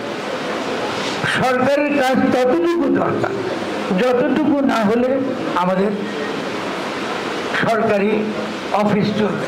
আমি কি বললাম? সরকারি কাজ ততটুকুই দরকার যতটুকু না হলে সরকারি কাজ চলবে না। যদি উপদেষ্টারা না থাকতো তাহলে কি সরকারি কাজ চলতো না? ওখানে সেক্রেটারি আসে না, সচিবরা আসে না, তো কোনো অসুবিধা নেই। সরকার না থাকলে কিচ্ছু আসতে হবে। কিন্তু আমাদের দরকার এমন একজন ব্যক্তি যিনি আমাদের গাঠনিক ক্ষমতা, গণ অভ্যুত্থানের প্রতিনিধি এবং গাঠনিক ক্ষমতা যার হাতে, যিনি স্যারের মতন আদেশ দিলে ওটা আইন হয়ে যায়। এখন এরকম স্যার পাবো কোথায়? এখন বঙ্গভবন পাবো না, এটা তো আমরা মিস করি। কারণ এখন ডক্টর ইউনূস এই আদেশ দিতে পারবেন না। কারণ তাকে কোনো একটা আদেশ দিতে চাইলে যার স্বাক্ষর রাখবে তার নাম হলো চুপ্পু। তিনি বসে আছেন, তিনি প্রতিদিন শেখ হাসিনার সঙ্গে কথা বলেন। উনি প্রতিদিন পুরনো যারা আছে, ইভেন সেনানায়কদের মধ্যে যাদেরকে শেখ হাসিনা বসিয়েছেন, তারা তাকে গার্ড করে রেখেছে। আপনারা বোকা, আপনারা হারিয়েছেন, আপনারা ক্ষমতা পেয়ে ক্ষমতা ছেড়ে দিয়েছেন। আর তাদেরকে সহযোগিতা করছে কারা? রাজনৈতিক দলগুলো। তারা বলছে 3 মাসের মধ্যে দাও নির্বাচন, কারণ তারা জানে নির্বাচন 3 মাসের মধ্যে দিলে তারা ক্ষমতায় যাবে। এর আগের দলগুলো লুটপাট করেছে, তারা আবার লুটপাট করতে পারবে। দেখেছেন বিপদটা কত বড়? তাহলে গাঠনিক ক্ষমতা হচ্ছে জনগণের যিনি প্রতিনিধি, জনগণের সার্বভৌম অভিপ্রায়ের যিনি প্রতিনিধি, তিনি নির্বাচিত। ভাববেন না যে তিনি অনির্বাচিত। রাজনৈতিক দলগুলো বলে তিনি নির্বাচিত না, এটা ভুল। তাকে কে নির্বাচন করেছে? গণভোটে নির্বাচন করে না। গণভোটে কারা ছিল? জনগণ ছিল। তাহলে জনগণ তো তাকে নির্বাচিত করেছে। নির্বাচিত হওয়ার মানে ভোটাভুটি দ্বারা নির্বাচন হতে হবে এমন কোনো কথা নেই। যদি তিনি ভোটাভুটি দ্বারা নির্বাচিত হতেন তাহলে কি হতো? মেজরিটি ভোট যিনি পেতেন তিনি আসতেন। আর ডক্টর ইউনূস সকলের ভোট পাইছেন, তিনি সকলের দ্বারা নির্বাচিত। তাহলে যারা বলে আরে তিনি তো নির্বাচিত না, তারা কিন্তু ভুল বলে, তারা কিন্তু ফ্যাসিস্ট হচ্ছে। এই যে গাঠনিক শক্তিটা আমরা বুঝলাম না, আমরা ধরতে পারলাম না, তার মানে আবার আমাদের অনেক কষ্ট করে এই ক্ষমতা আমাদের হাতে আনতে হবে। এখনো কিন্তু চেষ্টা চলছে, এখনো কিন্তু ছাত্র জনতা সৈনিকদের একটা মৈত্রী আবছা হলো আছে। সৈনিকদের অনেকে চায় যে না, আমরা পুরনো যে হাসিনা যে আমাদেরকে বলেছিল জনগণের উপরে গুলি করতে, এরকম আমরা কোনো দল চাই না। শুধু আওয়ামী লীগ না, এরকম কোনো রাজনৈতিক দল। আমরা একটা গঠনতন্ত্র চাই যেখানে আমরা সেনাবাহিনীকে আমাদের জনগণের সেনাবাহিনী আকারে আমরা গড়ে তুলতে পারবো। তারা বলছে তারা চান। কেন তারা এটা চান? কারণ তারা তো কৃষকের সন্তান। একজন সৈনিককে, একজন শ্রমিকের ছেলে, কৃষকের ছেলে, গরিবের ছেলে, ও কেন হাতে বন্দুক পেয়েছে আরেকটা শ্রমিকের ছেলে 7 মাসে গুলি করবে? ও তো এটা চায় না, ওকে করতে বাধ্য করা। তাহলে আমাদেরও ওই যে নতুন গঠনতন্ত্র প্রণয়ন করব, সেখানেও আমাদের প্রতিরক্ষার ক্ষেত্রে নতুন চিন্তা ভাবনা লাগবে। আমরা এমন একটা প্রতিরক্ষা ব্যবস্থা চাই যেখানে জনগণের সঙ্গে সৈনিকের কোনো বিরোধ থাকবে না। বা জনগণকে আমরা কি করব? আমরা সামরিক ট্রেনিং দেব, সামরিক প্রশিক্ষণ। ধরুন এরকম একটা ব্যবস্থাতে আমরা গ্রহণ করতে পারি যে ছাত্ররা যখনই তাদের এইচএসসি পাস করবে 2 বছর তারা সেনাবাহিনীর প্রশিক্ষণ নেবে এবং বেতন সহ, বৃত্তি সহ ও পড়বে এবং আয়ও করবে। পারি না আমরা করতে? এটা তো আমাদের দেশ। এবং এই 2 বছরে সে সুশৃঙ্খল হয়ে বেরিয়ে আসবে। তাদের মধ্যে কেউ বড় বড় ইঞ্জিনিয়ার হবে, কেউ বড় বড় দার্শনিক হবে, কেউ বড় বড় রাষ্ট্রবিজ্ঞানী হবে। 2 বছর শৃঙ্খলার মধ্যে আমরা এটা করবো। তখন সেটাই হরগঙ্গা কলেজে হবে। এটাকে ক্যান্টনমেন্ট বানাতে দরকার পড়ে, আগেও ছিল, এখানেই হবে। প্রত্যেকটা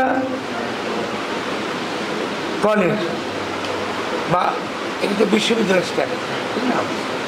তাহলে আপনারা কি চান না? আমি তো ফ্ল্যাট জিজ্ঞেস করছি আপনাদের যে হরগঙ্গা কলেজ আমি যেমন স্বপ্ন দেখছি বসে বসে একদিন হারবার্ডের মতো হবে। আপনারা চান না? কেউ আপনারা কি চান না এই হরগঙ্গা কলেজ একদিন কি ক্যামব্রিজের মতন হবে?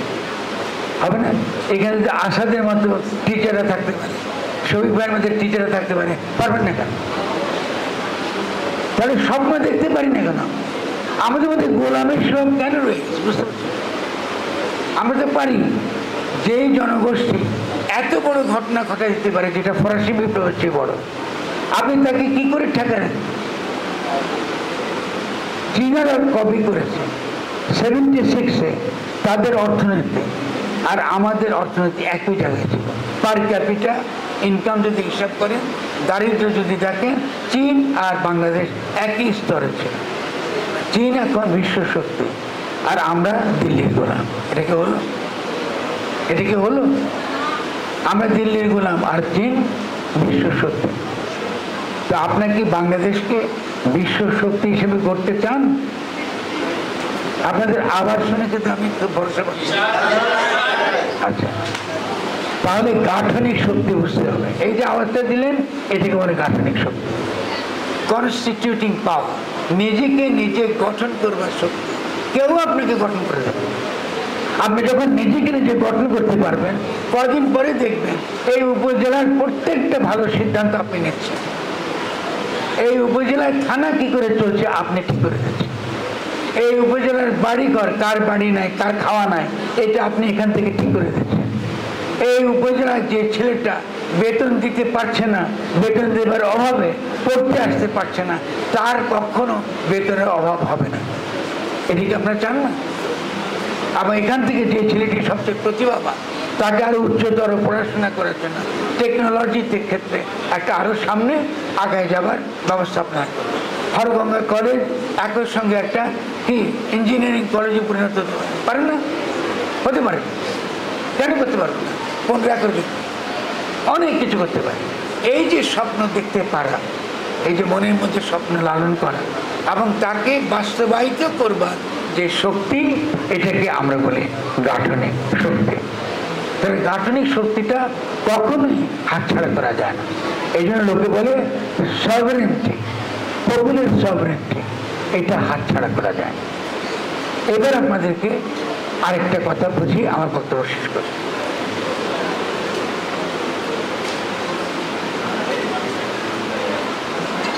সেটা হচ্ছে, আমরা অধিকাংশ বাংলাদেশের লোক মনে করি গণতন্ত্র মানে নির্বাচন। মনে করি না? গণতন্ত্র মানে নির্বাচন। এটা কিন্তু ভুয়া, আমাদের শেখানো হয়েছে। এটা সত্য না। নির্বাচন হচ্ছে, আগে কি বলেছি, রাষ্ট্র এবং সরকার এক না। নির্বাচন হচ্ছে সরকার নির্বাচন, নির্বাচন সরকার নির্বাচন। কিন্তু রাষ্ট্র যদি গণতান্ত্রিক না হয়, তো নির্বাচন করে কি লাভ? আমাদের মাফিয়াদের ক্ষমতা বসাবে। বাংলাদেশের সংবিধান অনুযায়ী ক্ষমতা একজন ব্যক্তির হাতে। বাংলাদেশের সংবিধানের ক্ষমতা একজন ব্যক্তির হাতে। তো এই সংবিধানের অধীনে আপনি যতই নির্বাচন করেন, ততই কিন্তু আপনি ফ্যাসিস্ট শক্তিকেই ক্ষমতায় বসেন। তো নির্বাচন চান কেন? নির্বাচন কেন চান? তাহলে আগে আপনাকে কি করতে হবে? গণতন্ত্র কায়েম করতে হবে। গণতন্ত্র বলতে কি বুঝায়? গণতন্ত্র বলতে নির্বাচন বুঝায় না।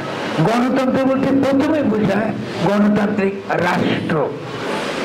গণতন্ত্র রাষ্ট্রের একটা ধরন। এটা মুখস্থ রাখবেন, লিখে রাখবেন, কারণ অধিকাংশ সময় আমরা ভুলে যাই। গণতন্ত্র রাষ্ট্রের একটা ধরন, এটা নির্বাচন দেওয়া হয় না। গণতন্ত্র কায়েম করতে বলছি না, গাঠনিক শক্তি, তারপরে গঠনতন্ত্র, তারপরে গণতন্ত্র কায়েম করতে হয়। গণতন্ত্র কায়েম থাকলে নির্বাচন গণতন্ত্র হয়। কারণ নির্বাচনের কাজ হচ্ছে শুধু সরকার নির্বাচন করা, রাষ্ট্র বদলানো না। এটা বুঝা গেছে? সরকার বদল, সরকার বদল, মন্ত্রী কি হবে, প্রধানমন্ত্রী কি হবে, কি করে সরকার চলবে, এটা রাষ্ট্রের বদল হবে। রাষ্ট্রের আমলা, রাষ্ট্রের পুলিশ, রাষ্ট্রের সেনাবাহিনী, ওটা এক জায়গায় থাকবে। কিন্তু আমরা যেহেতু রাষ্ট্র এবং সরকারের পার্থক্য করতে পারি না, ফলে সরকারে গেলে আমলারাও মনে করে যে রাজনৈতিক দলগুলোকে ওদের গোলাম হলেই তার চাকরি থাকবে। কেন? আমি তো রাষ্ট্র বানাই নাই। রাষ্ট্র তো বলতে পারে না একজন রাজনৈতিক দলকে, নেতাকে, যে আপনি অন্যায় করেছেন, দুর্নীতি করেছেন, অতএব আপনাকে দুদকে গিয়া আপনি শাস্তি পাবেন। রাষ্ট্রের সে ক্ষমতা, আপনি তো গণতন্ত্র রাষ্ট্র বানাননি, কি করে সে করবেন? তাহলে মনে রাখবেন, গণতন্ত্র বলতে প্রথমে বোঝায় রাষ্ট্র, সরকার না। সরকারি নির্বাচন পরে, তাহলে এই যে গঠনতন্ত্রের কথাটা বললাম, এটা তাহলে কত গুরুত্বপূর্ণ এটা বুঝতে হবে আপনাদের। আমাদের এখনকার কাজ একটা নতুন গঠনতন্ত্র প্রণয়ন করা, মানে নতুন গণতান্ত্রিক রাষ্ট্র কায়েম করা। আমি আবারও বলি, সহজ করে আস্তে আস্তে বলি, এখনকার কাজ একটা নতুন গঠনতন্ত্র প্রণয়ন করা, যাতে একটা নতুন গণতান্ত্রিক রাষ্ট্র আমরা আগে বানাইতে পারি। যেই ঘরে আমি বাস করব ওই ঘরটা আগে বানাতে হবে, না বানালে কি করে বাস করব? রাষ্ট্র হচ্ছে ওরকমই ঘর যেখানে কি আমরা বাস করি, সরকার চালাই। আজকে এইটা বিল্ডিংটি না থাকলে এখানে তো মিটিং করতে পারতাম। একত্রিক রাষ্ট্র তাই যে তার একটা কাঠামো আছে, তাকে আগে বানাইতে হবে। ফলে রাষ্ট্র এবং সরকার দুটো সম্পূর্ণ আলাদা।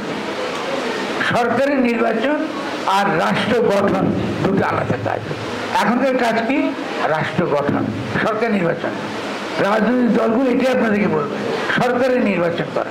তো আমি তাদেরকে বলি, আচ্ছা ঠিক আছে, তোমার নির্বাচন চাও, কিন্তু তার আগে কি লাগবে? গঠনতন্ত্র সভার নির্বাচন। রাষ্ট্র গঠিত হবে কোথায়? গঠনতন্ত্র সভার দ্বারা, কনস্টিটিউয়েন্ট অ্যাসেম্বলি। আগে প্রথম নির্বাচন হতে হবে গঠনতান্ত্রিক সভা, কনস্টিটিউয়েন্ট অ্যাসেম্বলির নির্বাচন। তা আমরা বলি, তোমার নির্বাচন যদি চাও তাহলে তোমাদেরকে আগে আসতে হবে গঠনতান্ত্রিক পরিষদ বা গঠনতন্ত্র সভা বা কনস্টিটিউয়েন্ট অ্যাসেম্বলি, যে নামে ডাকেন, আগে তার নির্বাচন, তারপরে আসবে সরকারের নির্বাচন। নির্বাচন দুই প্রকার। তা তোমরা কি চাও পরিচয় করে বলো। এটা বলার পরে তাদের সঙ্গে আমাদের আলাপ আলোচনা চলছে, তর্ক বিতর্ক চলছে। আমরাও চাই তারা অংশগ্রহণ করুক, আমরা চাই তারাও বদলাক, কিন্তু এটা আমরা কখনোই তাদেরকে রাজি করাতে পারবো না যদি আপনারা নিজেরা পরিচ্ছন্ন না থাকেন। আপনার নিজের চিন্তা যদি পরিচ্ছন্ন না থাকে, এটা কিন্তু আমরা আগাতে পারবো না। আন্তর্জাতিক অনেক বড় বড় বিশেষজ্ঞদের সঙ্গে আমার কথা হয়েছে গত কয়েকদিন, অনেক বড় বড় আইনজীবীরা। তারা আমাকে বলছে যে ফরহাদ মাজার সাহেব, আপনি যেটা বলছেন এটা ঠিক আছে, আপনি যা বলছেন এটা ঠিক, কিন্তু আপনার জনগণ ঠিক নেই। আমি ঠিক, কিন্তু জনগণ ঠিক নেই। কারণ গঠনতন্ত্র তো আপনি প্রণয়ন করবেন না, করবে তো জনগণ। তা তো ঠিকই বলছে, আমি তো করবো না, করবেন তো আপনারা। কিন্তু আপনারা যদি ঠিক না থাকেন তাহলে কে করবে গঠনতন্ত্র প্রণয়ন? যে কারণে আজকে শহীদ ভাই আমাদেরকে ডেকেছেন, এবং আশার দীর্ঘকাল আমাদের অত্যন্ত প্রিয় বন্ধু আর দেখেছেন।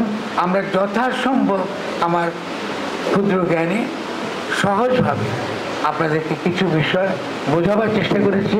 যদি এই কনসেপ্টগুলো, এই ধারণাগুলো আপনারা পরিষ্কার করেন, এবং দরকার হলে আরও 2টা 3টা 4টা কি 5টা আমরা যদি মিটিং যদি করতে পারি, আমরা যদি বাচ্চাদের শেখাতে পারি, আরও কলেজ, আশেপাশের কলেজে মিলে জনসভার মধ্যে যদি এগুলো আমরা শেখাতে পারি, জনগণকে চেতনা বাড়াতে পারি, সচেতন করতে পারি, তাহলে এই যে গঠনের প্রক্রিয়াটা এটা ত্বরান্বিত হবে, এটা সফল হবে।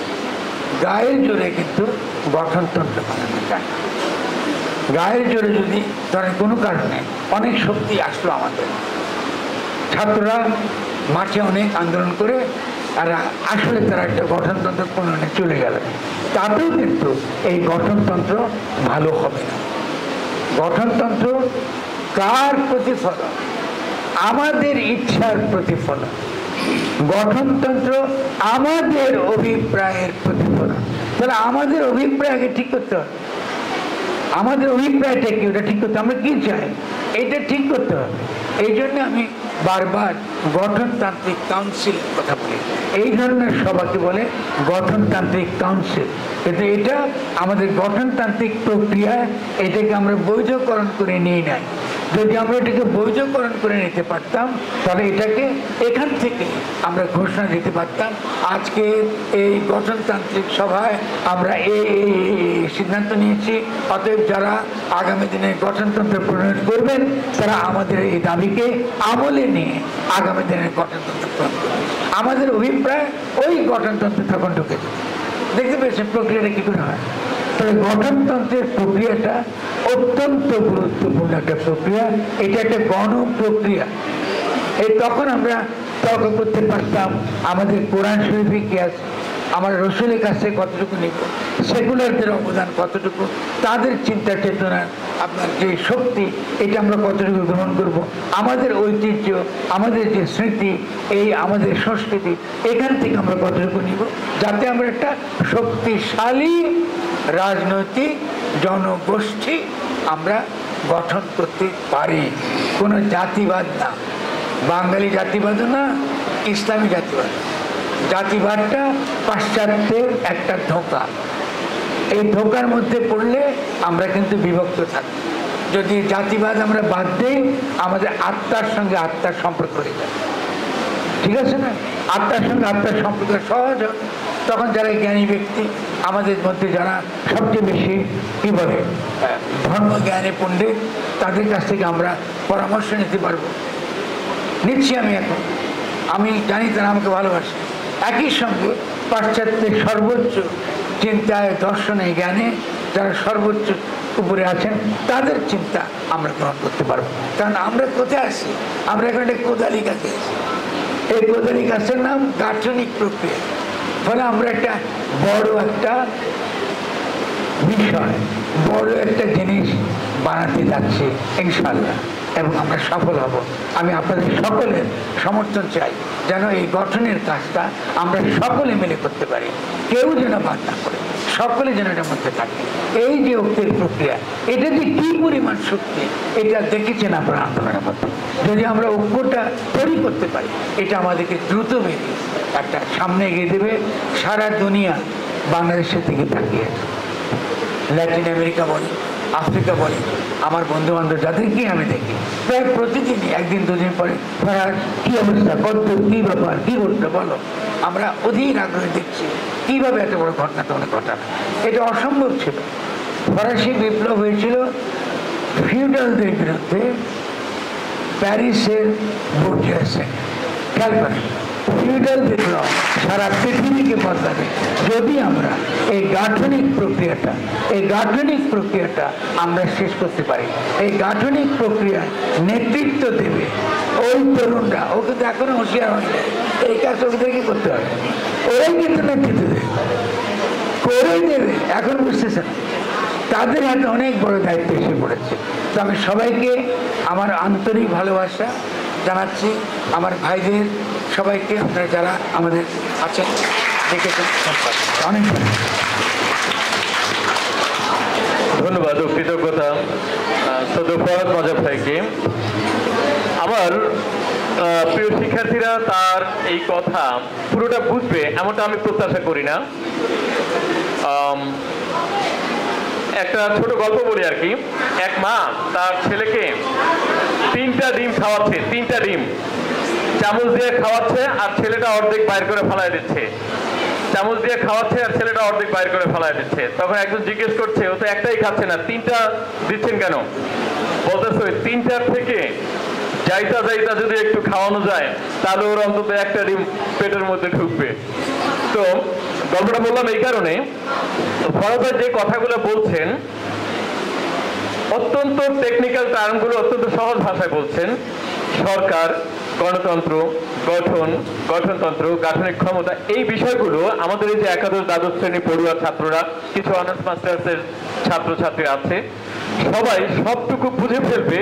যদি বুঝে, যারা বুঝে তারা তো অত্যন্ত সেলুট উপযুক্ত ছাত্রছাত্রী, তারা খুব প্রখর মেধাবী বলে আমার স্বীকার করতেই হবে।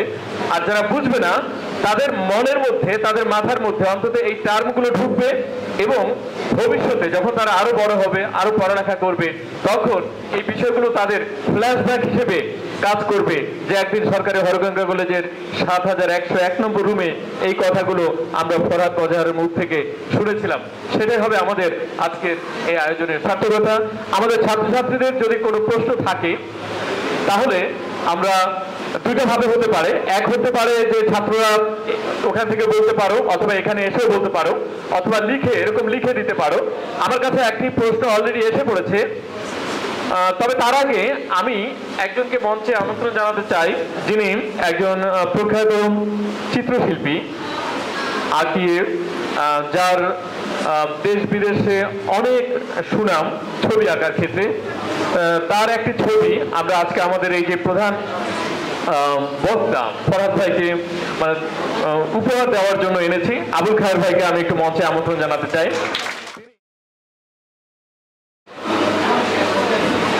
প্রথমেই ধন্যবাদ জানাচ্ছি চমৎকার আলোচনার জন্য। আলোচনার মাধ্যমে আমরা অনেক সমৃদ্ধ হয়েছি এবং আমি পার্সোনালি বলতে চাই যে গাঠনিক ক্ষমতা এই বিষয়টি আমার কাছে নতুনভাবে উপস্থাপিত হয়েছে, যে গাঠনিক ক্ষমতা যে শুধুমাত্র প্রাতিষ্ঠানিক না, অপ্রাতিষ্ঠানিক আমাদের মননে, চিন্তায় সবকিছুতেই যে আমাদের একটা গাঠনিক বিষয় আছে, সেটা আমি আজ আলোচনার মাধ্যমে বুঝতে পেরেছি। তো আমার একটা প্রশ্ন আছে, সেটা হচ্ছে আসলে আমরা বলছি যে আমরা স্বাধীনতা লাভ করেছি, কিন্তু আমার মনে হয় যে এটা প্রতিষ্ঠিত হয়নি। মানে আমরা লাভ হয়তো করেছি, কিন্তু আমরা ধরে রাখতে পারবো কি? কারণ এই যে গত দীর্ঘদিনের যে স্বৈরাচারী শাসন ছিল, সেখানে যারা সহায়ক ভূমিকা পালন করেছে, বিশেষ করে পুলিশ এবং প্রশাসন, নির্বাচন হয়েছে প্রশ্নবিদ্ধ, অনেকটা বলতে পারি নির্বাচন হয়নি গত 10 বছরে, তাদের কারণে সেটা ঘটেছে। কারা সেখানে সহায়তা করেছিল? মূলত বলতে পারি পুলিশ এবং প্রশাসন। সেই পুলিশ বাহিনী কিন্তু ক্ষতিগ্রস্ত হয়েছে, আক্রমণের শিকার হয়েছে, যেহেতু তারা সহযোগী হিসেবে ছিল। কিন্তু আরেকটা গোষ্ঠী প্রশাসন, যাকে আমরা বলছি আমলাতন্ত্র, তারা কিন্তু ব্যাকগ্রাউন্ডে ভীষণভাবে ছিল, কারণ সাচিবিক সহায়তা ছাড়া কোনোভাবেই কোনো স্বৈরতন্ত্র প্রতিষ্ঠা লাভ করতে পারে না। এবং আরো ইন্টারেস্টিং হচ্ছে, যখন আমরা কাউকে বিচারের সম্মুখে নিয়ে যেতে চাই, তখন যে দুদক বলা হয়, দুদকের মামলা হয়েছে, সেই দুদকেও কিন্তু বসে আছে সেই প্রশাসনিক ওই আমলারাই। এবং আপনারা খেয়াল করে দেখবেন, কখনোই তাদের সেই গোষ্ঠীর বিরুদ্ধে কোনো মামলা হয় না। যত মামলা তা কিন্তু তাদের গোষ্ঠীর বাইরের বিরুদ্ধে হয়, কারণ ওই আমলাদের মধ্যে একটা চমৎকার ইউনিটি আছে, যে তারা একে অপরের ঘাড়ে কাঁঠাল ভেঙে খায় না, অথবা একে অপরকে তারা উদ্ধার করে নিয়ে আসে। তো এই যে তারা যে সুবিধাভোগী, এবং সেটা আমরা 2009-এর পর থেকে 2010 সালে কিন্তু আমরা যে কোটা বিরোধী আন্দোলন আমাদের ছাত্ররা এবার করলো, তখন কিন্তু নতুনভাবে কোটা প্রতিষ্ঠা হয়েছে 2010 সালে উপসচিব পদের জন্য। 75% কোটা তাদের জন্য বরাদ্দ করা হয়েছে। এবং এরপরে 2017-18 সালে বাংলাদেশ সরকারি চাকরি আইন হয়েছে, সেটাকে ভীষণভাবে কলুষিত করা হয়েছে। 2024 সালের 20শে ফেব্রুয়ারি বাংলাদেশ সিভিল সার্ভিস প্রশাসন ক্যাডার আইন হয়েছে, যেটাতে কিনা স্বৈরতন্ত্র ভালোভাবে প্রতিষ্ঠা করার জন্য, আমলাতন্ত্রদের যে স্বৈরতন্ত্র সেটা প্রতিষ্ঠা করার জন্য ওই আইনটি বিশেষভাবে প্রণীত হয়েছে। এবং আমি অত্যন্ত শঙ্কিত, যারা এত সুবিধা নিল কিসের বিনিময়ে? শুধুমাত্র নির্বাচনকে ম্যানিপুলেশনের জন্য, এবং সেটা খুব ভালোভাবেই তো ম্যানিপুলেট হয়েছিল। তারা নিজেদের সুবিধার বিনিময়ে যে কোনো এক স্বৈর সরকারকে প্রতিষ্ঠা করেছিল, সেই তারাই কিন্তু এখন আমরা যখন বলছি যে আমরা স্বাধীনতা পেয়েছি, আমরা দেখছি গত 20 দিনের মধ্যে সবচেয়ে সুবিধাভোগী সম্প্রদায় কিন্তু তারাই। কারণ অতিরিক্ত সচিব কতজন হয়েছে, জয়েন্ট সেক্রেটারি কতজন হয়েছে, উপসচিব কতজন হয়েছে, আপনারা দেখেন এখনো কিন্তু সুবিধা তারাই নিয়ে যাচ্ছে। এবং আমি মনে করি একের পর এক এই সুবিধার কারণে বিভিন্ন গোষ্ঠী, আমরা দেখেছি আনসার বাহিনী কি করেছে, আমরা দেখছি রিকশাওয়ালারা কি করছে, কিছুদিন পরে আমাদের বলা হচ্ছে যে কাজের বুয়ারাও বোধহয় নেমে যাবে বিভিন্ন দাবি দাওয়া আদায়ের জন্য। কেন এই দাবি দাওয়া আদায় করছে? কারণ তারা দেখছে যে একটা গোষ্ঠী তো বিভিন্ন সুযোগ সুবিধা নিয়ে নিচ্ছে, কাজে আমরা কেন পিছিয়ে থাকবো? তো সেই সুবিধাবাদীরা ওই আমলেও যেমন সুবিধা নিল, এই 20 দিনের মধ্যে সর্বোচ্চ সুবিধা তারাই নিল। তা আমার প্রশ্নটা হচ্ছে 16 বছরে তাদের আখের গোছানোর জন্য স্থায়ীভাবে স্বৈরতন্ত্র প্রতিষ্ঠা করলো, তাদের নিয়ে স্যারের যে এই যে গাঠনিক ক্ষমতা এবং গণতন্ত্র নিয়ে যে আলোচনা, আমি তাদের নিয়ে যে ভাবনাটা এটা একটু শুনতে চাই। ধন্যবাদ।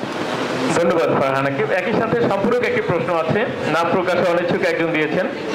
সমাজের রন্ধ্রে রন্ধ্রে স্বৈরাচার ও তার দোসররা ঢুকে আছে, এমনকি বড় বড় পদগুলো আঁকড়ে ধরেছে, যাদের রক্ত মাংস অস্থি মজ্জায় লীগ আর লীগ, তাদের স্বপদে বহাল রেখে কিভাবে জাতির উন্নয়ন হবে?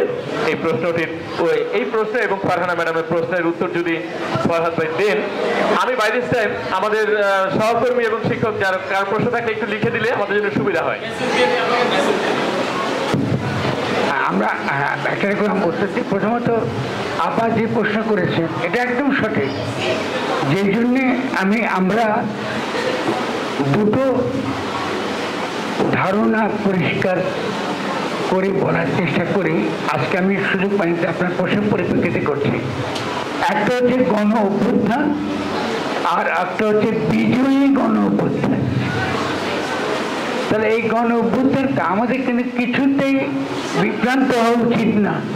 আমরা কিন্তু জয়লাভ করি নাই, পুরোটা গণ অভ্যুত্থান হয়েছে, ফলে কিছু পরিবর্তন হবে, কিছু সংস্কার হবে। কিন্তু যাকে বলা হয় বিজয়ী গণ অভ্যুত্থান, যেখানে জনগণের গাঠনিক ক্ষমতা এমনই যে আমলাকেও সে সরিয়ে দেবে, পুরনো আমলাকেও বাদ দিয়ে সরিয়ে দেবে। আচ্ছা, আমি খুব সিম্পলি বলি যে এই ছেলেরা এই আন্দোলনটা চালিয়েছে, নেতৃত্ব দিয়েছে, তাদের তো দুজন উপদেষ্টা আছে কিনা? আচ্ছা, তাদের মধ্যে কি আপনি নতুন আমরা ব্যুরোক্র্যাট পারতাম না? মিনিস্ট্রি, ওরা মিনিস্ট্রি চালাতে পারতো না? অবশ্যই পারত। যদি এটাকে একটা পূর্ণ বিজয়ের দিকে নিতাম, তাহলে ওদের যে প্রশিক্ষণটুকু দরকার একটা মন্ত্রণালয় চালাবার, এই প্রশিক্ষণটা তো আমরা কি বলি অন জব ট্রেনিং হতে পারত না। আমরা অন জব ট্রেনিং দিয়ে আবার পরীক্ষা নিতাম, কতভাবে আমরা এটি করতে পারতাম। তাহলে জনগণের গাঠনিক ক্ষমতাটা এই জন্য গুরুত্বপূর্ণ। আপনি যদি গাঠনিক ক্ষমতা হারিয়ে ফেলেন, তাহলে এইটা আপনি এখন করতে পারবেন। আচ্ছা, আমি মনে করি তারপরেও আপনি যে বিপদের কথাটা বলেছেন, এই বিপদটা অনেক বড় বিপদ, এবং এটাকে কেন্দ্র করে নানান রকম প্রতি বিপ্লবী ঘটনা একটার পর একটা ঘটছে। আপনি শুধু বেসামরিক আমলাদের কথা বলেছেন, আপনি কিন্তু সামরিক আমলাদের কথা বলেন না। তাহলে এরা অত্যন্ত শক্তিশালী, এরাই তো সুবিধাভোগ। তাহলে এদেরকে যদি আমরা মোকাবেলা করতে চাই, আমার উত্তরটা হবে খুব সহজ, আমরা কিছুতেই মাঠ ছেড়ে যাওয়া যাবে না। এই লড়াইকে একটা পূর্ণতার দিকে, একটা বিজয়ের দিকে নিতে হবে। কিন্তু আপনি 100 বার, আমি 100 বার আপনার সঙ্গে একমত যে এটাই বড় বিপদ হয়ে গেল। ধন্যবাদ। আরেকটি প্রশ্ন আছে মোহাম্মদ জুনায়েদ। মোহাম্মদ জুনায়েদের মূলত দুইটি প্রশ্ন। একটি হচ্ছে, আমরা জনগণ আন্দোলন করেছি, ফ্যাসিস্ট শক্তি ও অনির্বাচিত সরকারের বিরুদ্ধে গণ অভ্যুত্থান করেছি, এখানে আমাদের মূল শক্তি জনগণ। তাহলে জনগণ দ্বারা নির্বাচিত সরকার কবে গঠন করা উচিত হবে বলে আপনি মনে করেন? আমাদের দক্ষিণ এশিয়ার দেশ শ্রীলঙ্কাতে গণ অভ্যুত্থানের পরেই সরকার গঠন করেছে, যা আমরা দেখেছি। প্রথম প্রশ্ন। আর দ্বিতীয় প্রশ্নটি হলো, আপনি যে গাঠনিক ক্ষমতার কথা বলেছেন, সেই গাঠনিক ক্ষমতার কম্পোনেন্ট গুলো আসলে কি, যদি এক কথা একটু বলেন। এখানে আরো একটি সংযুক্ত প্রশ্ন আছে, জনগণ দ্বারা রাষ্ট্রের গঠনতন্ত্র তৈরির প্রক্রিয়াটি আসলে কেমন হওয়া উচিত? ধন্যবাদ।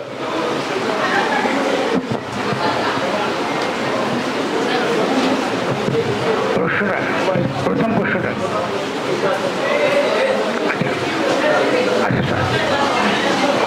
আমরা যিনি প্রশ্ন করেছেন তিনি বোধহয় খেয়াল করেন নাই। আমি একটা কথা বলেছি, নির্বাচিত, এই যে নির্বাচন প্রতি আমাদের যে অতি আগ্রহ, গণ অভিপ্রায়ের প্রতি না, এটা বিবেচনা। প্রথমত নির্বাচন যেটা হবে, আমি আলোচনা করেছি বলে খেয়াল করেন নাই, দু রকম নির্বাচন আছে। একটা হচ্ছে গঠনতন্ত্র প্রণয়নের জন্য, বা অনেকে বলে সংবিধান প্রণয়নের জন্য যে নির্বাচন, এটাকে বলে গণপরিষদের নির্বাচন। আর আরেকটা আলোচনা আছে, এটা হলো সরকার গঠনের জন্য নির্বাচন। ফলে এই আলোচনাতে আমি ঠিক পরিষ্কার না তিনি কি নির্বাচন চাইছেন। আমি বলবো এখন আমাদের প্রধান কর্তব্য হচ্ছে গঠনতন্ত্র প্রণয়নের জন্য যে নির্বাচন, এটার জন্য যাওয়া। এবং বর্তমান অন্তর্বর্তীকালীন সরকারের একমাত্র দায়িত্ব হচ্ছে গঠনতন্ত্র প্রণয়নের নির্বাচন বা কনস্টিটিউয়েন্ট অ্যাসেম্বলির নির্বাচন। এটা তারা যত তাড়াতাড়ি সম্ভব করবেন, কারণ তারা তো রাজনৈতিক দল না। রাজনৈতিক দলগুলো চাইছে যে তারা এক্ষুনি নির্বাচন তারা চায়, কিন্তু রাজনৈতিক দলগুলোর এই আলোচনার মধ্যে ফাঁকি আছে। ফাঁকিটা কি? তারা কি আসলে রাজনৈতিক দল নাকি ক্লাব? তাহলে নতুন যে গঠনতন্ত্র প্রণয়ন করা হবে, সেই গঠনতন্ত্রই জনগণের পক্ষে সংজ্ঞা দেবে কাহাকে রাজনৈতিক দল বলে।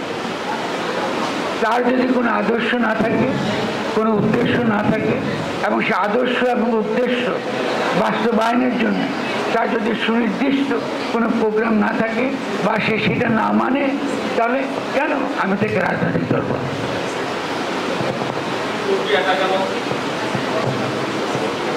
প্রক্রিয়াটা কেমন? গাঠনিক এই যে সভা করলাম, একটু আগে বলেছি, খেয়াল করেন না, এই যে গাঠনিক প্রক্রিয়া, এটা গাঠনিক প্রক্রিয়া আকাশের কিছু না। কেন? কারণ জনগণের অভিপ্রায়টাই তো মুক্ত করে তো একেবারে গঠনতন্ত্র। আমরা কি চাই সকলে মিলে? এটাকে মুক্ত করে তোলা, লিখিত করা, অথবা কোনো না কোনোভাবে জনগণের মধ্যে সঞ্চারিত করা, এটাকে বলে গঠনতন্ত্র। আমরা অধিকাংশ মানুষ গঠনতন্ত্র বলতে সংবিধান বুঝি, আইন বুঝি, কিন্তু আমরা কি বলেছি? আমি এতক্ষণ কি আলোচনা, আমি কেমন সমাজ চাই, কেমন রাষ্ট্র চাই, এটা আমাকেই ঠিক করতে হবে। ফলে এই জন্য কি বলেছি, এই যে আলোচনা করলাম, এটাকে যদি আমরা গঠনতান্ত্রিক কাউন্সিল আকারে হাজির করতে পারি, ধরা যাক এই সরকার বলল আমরা এখন গঠনতন্ত্র প্রণয়ন প্রক্রিয়া শুরু করেছি, তাহলে হরগঙ্গা কলেজে বা যে কোনো কলেজে মানুষ যখন গঠনতন্ত্র নিয়ে আলোচনা করে, এটা একই সঙ্গে গঠনতন্ত্র কাউন্সিল, এখান থেকে যে প্রস্তাবনা যাবে, জনগণের প্রস্তাবনা, আপনাদের অভিপ্রায়, এইটা তো যাবে। এই অভিপ্রায়ের ভিত্তিতে তো নতুন রাষ্ট্র গঠিত হবে। রাষ্ট্র তো হাওয়াতেই কেউ বানাবে, আপনাকে বানাতে হবে। তাহলে গঠনতান্ত্রিক প্রক্রিয়ার সবচেয়ে বড় পদ্ধতিতে আলাপ আলোচনা, কথাবার্তা, সভা সমিতি, এটা প্রথম। এবং এই পরবর্তী স্তরটা হলো কি, একটা কেন্দ্রীয় গঠনতান্ত্রিক কাউন্সিল, মানে একটা ঢাকা শহরে একটা কেন্দ্রীয় গঠনতান্ত্রিক কাউন্সিল থাকবে। তারা আপনাদের যেসব প্রস্তাবনা, সেই প্রস্তাবনাগুলো তারা দেখবেন, তারা বিচার করবেন, বা একই প্রস্তাবনা বিভিন্ন জায়গা থেকে আসছে, এইটাকে তারা কি করবেন, সামারাইজ করবেন, সারমর্ম করবেন। এবং গঠনতন্ত্র মনে রাখবেন 16 পাতার বেশি হয় না। 16 পাতা মানে সকলের ইচ্ছা ধারণ করতে পারে এবং জনগণ সহজে বোঝে, এরকম একটা গঠনতন্ত্র প্রণয়ন করতে আমরা খুব বেশি সময় লাগার কথা না। যদি আমরা গ্রামে গ্রামে, জেলায় জেলায়, কলেজে কলেজে এরকম গঠনতান্ত্রিক কাউন্সিল করতে পারি না, আমরা শুরু করে দিতে পারি। এই ধন্যবাদ। আমরা আর একটি প্রশ্ন নেব, এরপরে আমাদের সম্মানিত সভাপতি। আচ্ছা, 2টি প্রশ্ন। ওকে, ঠিক আছে, তুমি আফসানা সোয়া বলো, এরপরে না আপনার।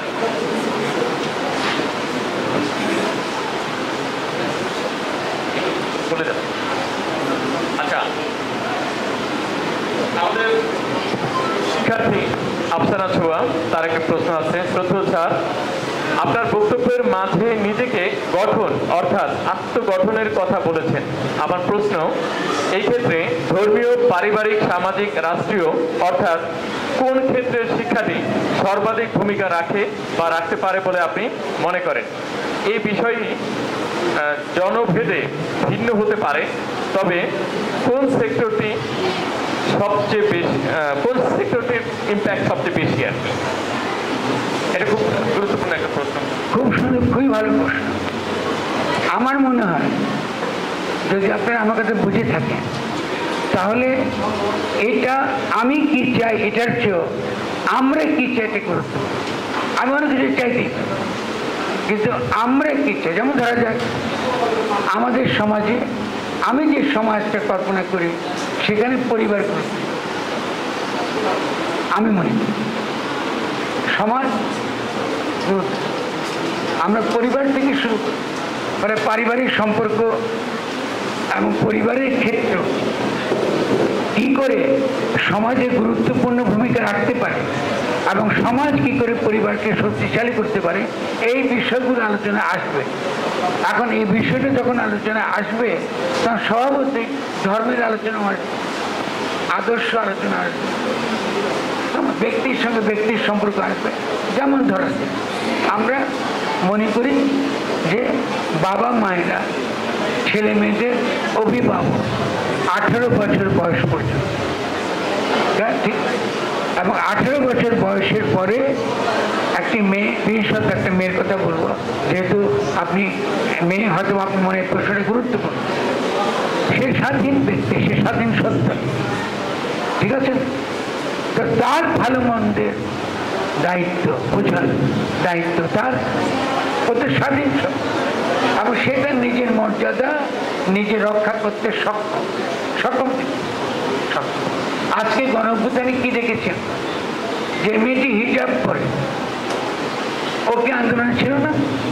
ওর কি কোনো অবদান নাই? আর যে মেয়েটি জিন প্যান্ট পরে ওর কি অবদান নাই? আমরা কোনো ফারাক করেছি?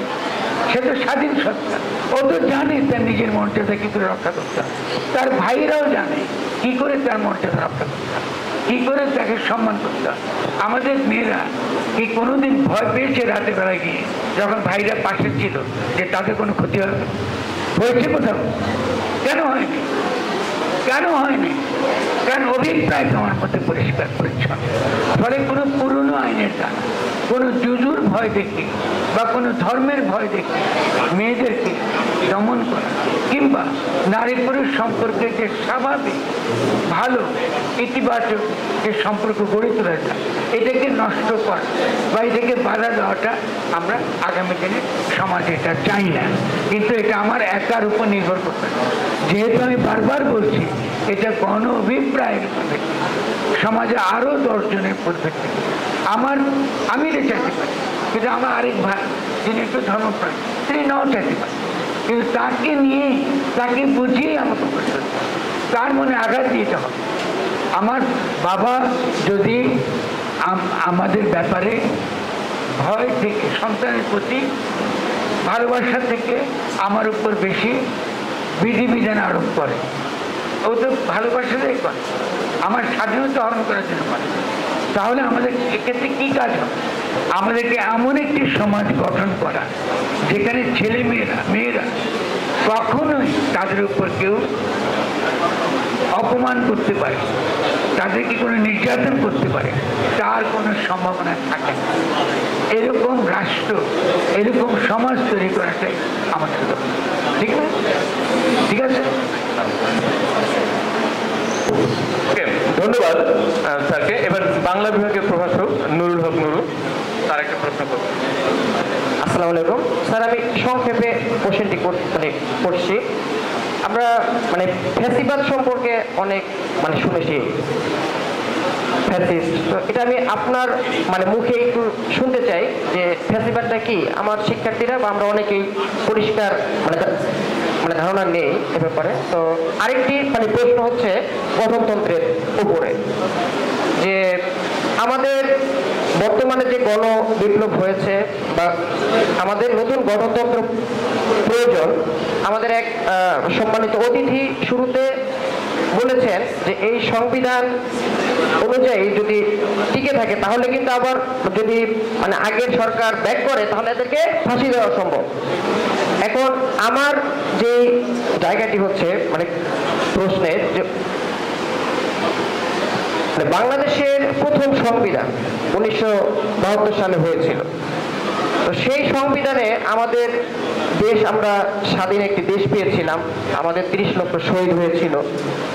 তখন সেই সময় সেই জনগণের ইচ্ছা অভিপ্রায় সেই প্রথম সংবিধানে মানে প্রতিফলিত হয়েছিল কিনা, বা আমরা সেই মানে বিভিন্ন শাসক এই 17টা সংশোধন করেছে, সংবিধানকে কাটাছিড়া করে মানে মানে মানে নিজেদের ক্ষমতাকে পাকাপোক্ত করেছে। বর্তমান যে পঞ্চদশ সংশোধনী 7-এর ক খ, সেটা তো মানে সংবিধান সংশোধনেরও অযোগ্য করা হয়েছে। এই সরকার অন্য কোনোভাবে ক্ষমতা নেওয়া অবৈধ মানে ঘোষণা করা হয়েছে। আমরা মানে আমাদের কোনটা ভালো হবে? আমাদের কি নতুন গঠনতন্ত্র করাটা ভালো হবে, নাকি বাংলাদেশের প্রথম যে সংবিধানটা 1972 সালে করা হয়েছে সেইটার উপরে আমরা দাঁড়াতে পারি? এটাই একটু আপনার কাছে আমার জানতে চাওয়া। Thank you. আসসালামু আলাইকুম। ধন্যবাদ। ওকে, আমি ফ্যাসিবাদ পার্টটা বলবো, তারপর তুষার পরের প্রশ্নটা উত্তর দেবেন। প্রথমত, সহজে ফ্যাসিবাদ বলতে বোঝায় এক ধরনের পরিচয়বাদ। পরিচয়বাদ মানে আমি যদি মনে করি আমি বাঙালি এবং এটা আমার চিরাগত পরিচয়, এবং এই পরিচয়ের দ্বারা যারা বাঙালি না এদেরকে আমার অপর করি, আমার বাইরে আদারিং করি, অপর করে ফেলি। কেমন? ফ্যাসিবাদ এই জমিন থেকে ওঠে সে দাবি করে যে তার একটা বিশুদ্ধ পরিচয় আছে। যেমন হিটলার বলতেন যে জার্মান জাতি একটা বিশুদ্ধ জাতি, আর বাঙালি জাতিবাদী বলতো যে বাঙালি আবহমান কাল থেকে আছে। ওই ভাই কোথায় গেল যে প্রশ্ন করেছেন? শুনছেন না? এটা বুঝতে পারছি আমার। তাহলে আমরা কি বলতাম? বাঙালি জাতিবাদ, যে বাঙালি চিরকাল ধরে আছে। আসলে কি বাঙালি চিরকাল ধরে আছে? ছিল। আবার বাঙালির তো তার তো নানান ধর্ম আছে, তার মধ্যে হিন্দু আছে, মুসলিম আছে, বৌদ্ধ আছে, খ্রিস্টান আছে, ঠিক আছে? হয়তো তার মধ্যে পার্থক্য আছে। আবার বলছি মাতৃভাষা, আমি নোয়াখালী, আমার মাতৃভাষা কিন্তু বাংলা না, নোয়াখালী। এই ভাষায় বলতে দিলে আপনি অনেকেই বুঝবেন। তাহলে মাতৃভাষার কথাটাও আমরা ইমেজিন করি, আমরা কল্পনা করি যে আমি যে ভাষায় কথা বলি বা আপনাদের সঙ্গে যে ভাষায় কথা বলছি, এটা এমন একটা ভাষা গ্রহণ করেছি যাতে আমরা সকলে মিলে কথা বলি। এটা কমতে পারি, কিন্তু এই ভাষাটাই আমরা সকলে মিলে আমাদের ভাষা হিসেবে গ্রহণ করি। এখন এই ভাষাতে এক সময় অনেক বেশি সংস্কৃত শব্দ ছিল, কিন্তু এখন এই ভাষাতে অনেক বেশি আমাদের ধর্মের, আমাদের সংস্কৃতি থেকে অনেক শব্দ এসছে। আজকে বাংলা ভাষায় যদি আমি বলি, লিখি ওয়াকিব হাল, কলকাতার লোক বলবে যে এটা হলো না, এটা মুসলমানি শব্দ। কিন্তু আমি নোয়াখালীতে ওয়াকিব হাল সবসময় ব্যবহার করি, এটা আমার ভাষা। যায় নামাজ, এটা আমার ভাষা, ঠিক আছে? আম্মা, এটা আমার ভাষা, আমি মা বলি। আমি বলি খালা, ওরা বলে মাসি, কিন্তু খালা আমি বলি, এটা আমার ভাষা। তা যখন আমি মনে করি যে একটা বিশেষ ধরনের ভাষা এবং পরিচয়, এটাকে স্ট্যান্ডার্ড মনে করি এবং এটাকে আদর্শ বিশুদ্ধ করা শুরু করি, তখনই ফ্যাসিবাদের উৎপত্তি শুরু হয়। এরপর যখন এটা আমি অন্যের উপর চাপিয়ে দিতে শুরু করি, তখন ফ্যাসিবাদ শক্তি আকারে হাজির হয়, যে আমার কথাই শুনতে হবে। আমি যে ইতিহাস লিখছি এটাই বাঙালির ইতিহাস, বাঙালির আর কোনো ইতিহাস নেই। কিংবা আমি যেভাবে মহানায়ক তৈরি করি, আমি যাদেরকে বাঙালির নায়ক মনে করছি, তিনি একমাত্র না। বাংলাদেশের ইতিহাসে কি শের বাংলা ফজলের কোনো অবদান নাই? মাওলানা ভাসানীর কোনো অবদান নেই? আসে। তাহলে আমাদের তো অনেক নেতারা আছে, তাদের অবদান আছে, নানানভাবে তাদের অবদান আছে। কিন্তু আপনি যখন একজন মহানায়ক তৈরি করেন, বিড়াল তৈরি করেন হিটলারের মতো, এটাই ফ্যাসিবাদ।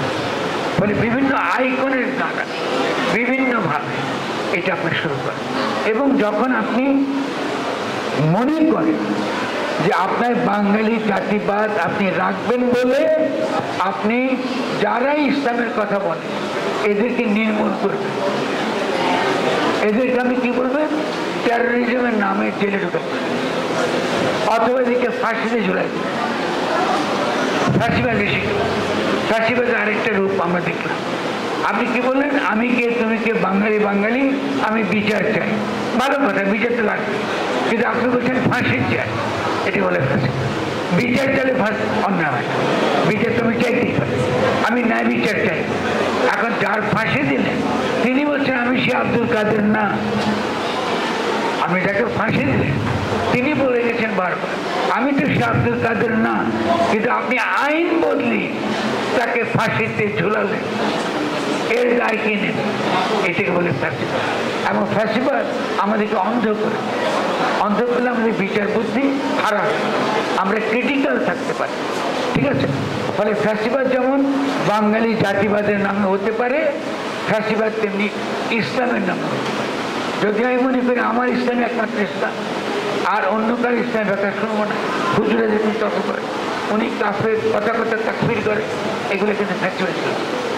ইসলাম এগুলো নেই, নানান মত থাকতে পারে, এবং যারা জ্ঞানী ব্যক্তি তারা বিভিন্ন মত থেকে সঠিক পথটা তারা অবশ্যই খুঁজে বের করবেন, তাদেরকে সেই সুযোগটা দিতে হবে। খেয়াল করে, ইসলামে ফতোয়া দেবার অধিকার, ফতোয়া কার্যকর করার অধিকার থাকতে হবে। পারিস আপনি একটা মত দিতে পারেন, কিন্তু সেই মত আপনি কার্যকর করবার অধিকার আপনাকে দেওয়া হবে। এটা সমাজ, এটা সমাজের কৃষি কন্যা, কোনটা ন্যায় কোনটা অন্যায় এটা বিচার করার পদ্ধতি আছে। ফলে প্রত্যেকটা ধর্ম, প্রত্যেকটা সংস্কৃতি, প্রত্যেকটা জনগোষ্ঠীর ইতিহাসে বিভিন্ন রকম পার্থক্য, নানান বৈচিত্র্য। এই বৈচিত্র্যকে নিরাকরণ ঘটিয়ে যখন শুধুমাত্র একজন ব্যক্তিকে আমরা মহানায়ক বানাই, যখন তাকে একমাত্র বঙ্গবন্ধু বলি, তিনি সমস্ত কিছু করেছেন, সব কিছু তিনি করেছেন, আর তিনি এই পুরো দেশে তিনি হলেন পিতা, আর আমরা কিছু না। এটা সব ফ্যাসিবাদের ভাষা, ফ্যাসিবাদের ন্যায়। অনেক ধন্যবাদ। ধন্যবাদ। আমাদের অনেক প্রশ্ন আছে, আমরা একটু অধ্যক্ষ মহোদয়, আচ্ছা সরওয়ার তুষার বাকি অংশ, প্রশ্নের বাকি অংশ বলবে, একটু প্লিজ। ভাই আমি সরি বসে বলছি, কিছু মনে করেন না। খুবই মানে যেহেতু সময় নেই, আমি অল্প কথাই বলি সংবিধানের যেটা আপনি 72 বলেছেন। প্রথমত 1 নম্বর কথা হচ্ছে সাংবিধানিকভাবেই, মানে আমাদের দেশে তো সংবিধান নিয়ে একটা ফ্যাটিস আছে, আমি ওই কারণে বলছি গণ অভ্যুত্থানের কোনো সাংবিধানিক ইয়ে দরকার হয় না, ন্যায্যতা দরকার হয় না, গণ অভ্যুত্থান নিজেই নিজের ন্যায্যতা। তবুও আমাদের বর্তমান সংবিধান অনুযায়ী যে সংবিধানটা আছে 17 পর, এই সংবিধানগতভাবেই এই গণ অভ্যুত্থান ন্যায্য। ফরাদ ভাই বলছেন যে এটা প্রিএম্বল, শুরুতে যে ঘোষণাপত্র আছে ওখানে জনগণের ইচ্ছা ও অভিপ্রায় ব্যাপারটা স্বীকৃত, গণ অভিপ্রায় স্বীকৃত। গণ অভিপ্রায় তো আমরা দেখলাম, গণ অভিপ্রায়টা কি? গণ অভ্যুত্থান। এবং পঞ্চদশ সংশোধনের মধ্য দিয়ে তারা যেটা করছে, মানে ক্ষমতা হস্তান্তরের সকল রাস্তা বন্ধ। তার মানে গণ অভ্যুত্থানটা এই সাংবিধানিকভাবেই ন্যায্য, এবং এই গণ অভ্যুত্থানের মধ্য দিয়ে সাংবিধানিকভাবেই এই সংবিধানটা অকার্যকর হয়ে গেছে। একেবারে এটা একটু কথাটা একটু অদ্ভুত, কিন্তু কথাটা সত্য যে সাংবিধানিকভাবেই এই সংবিধান অকার্যকর হয়ে গেছে। 1 নম্বর। আর 72 সংবিধান নিয়ে আপনি যেটা বলছেন, এটার ব্যাপারে আমি দুটো কথা বলি, শুধু এটার সমস্যা অনেকগুলো লেয়ারে, আমরা এখন বিস্তারিত বলতে পারবো না, শুধু দুটো কথা। এক, এটা একটা দলীয় সংবিধান, শেখ মুজিবকে সকল ক্ষমতার কেন্দ্রে রেখে এই সংবিধানটা করা হয়েছে।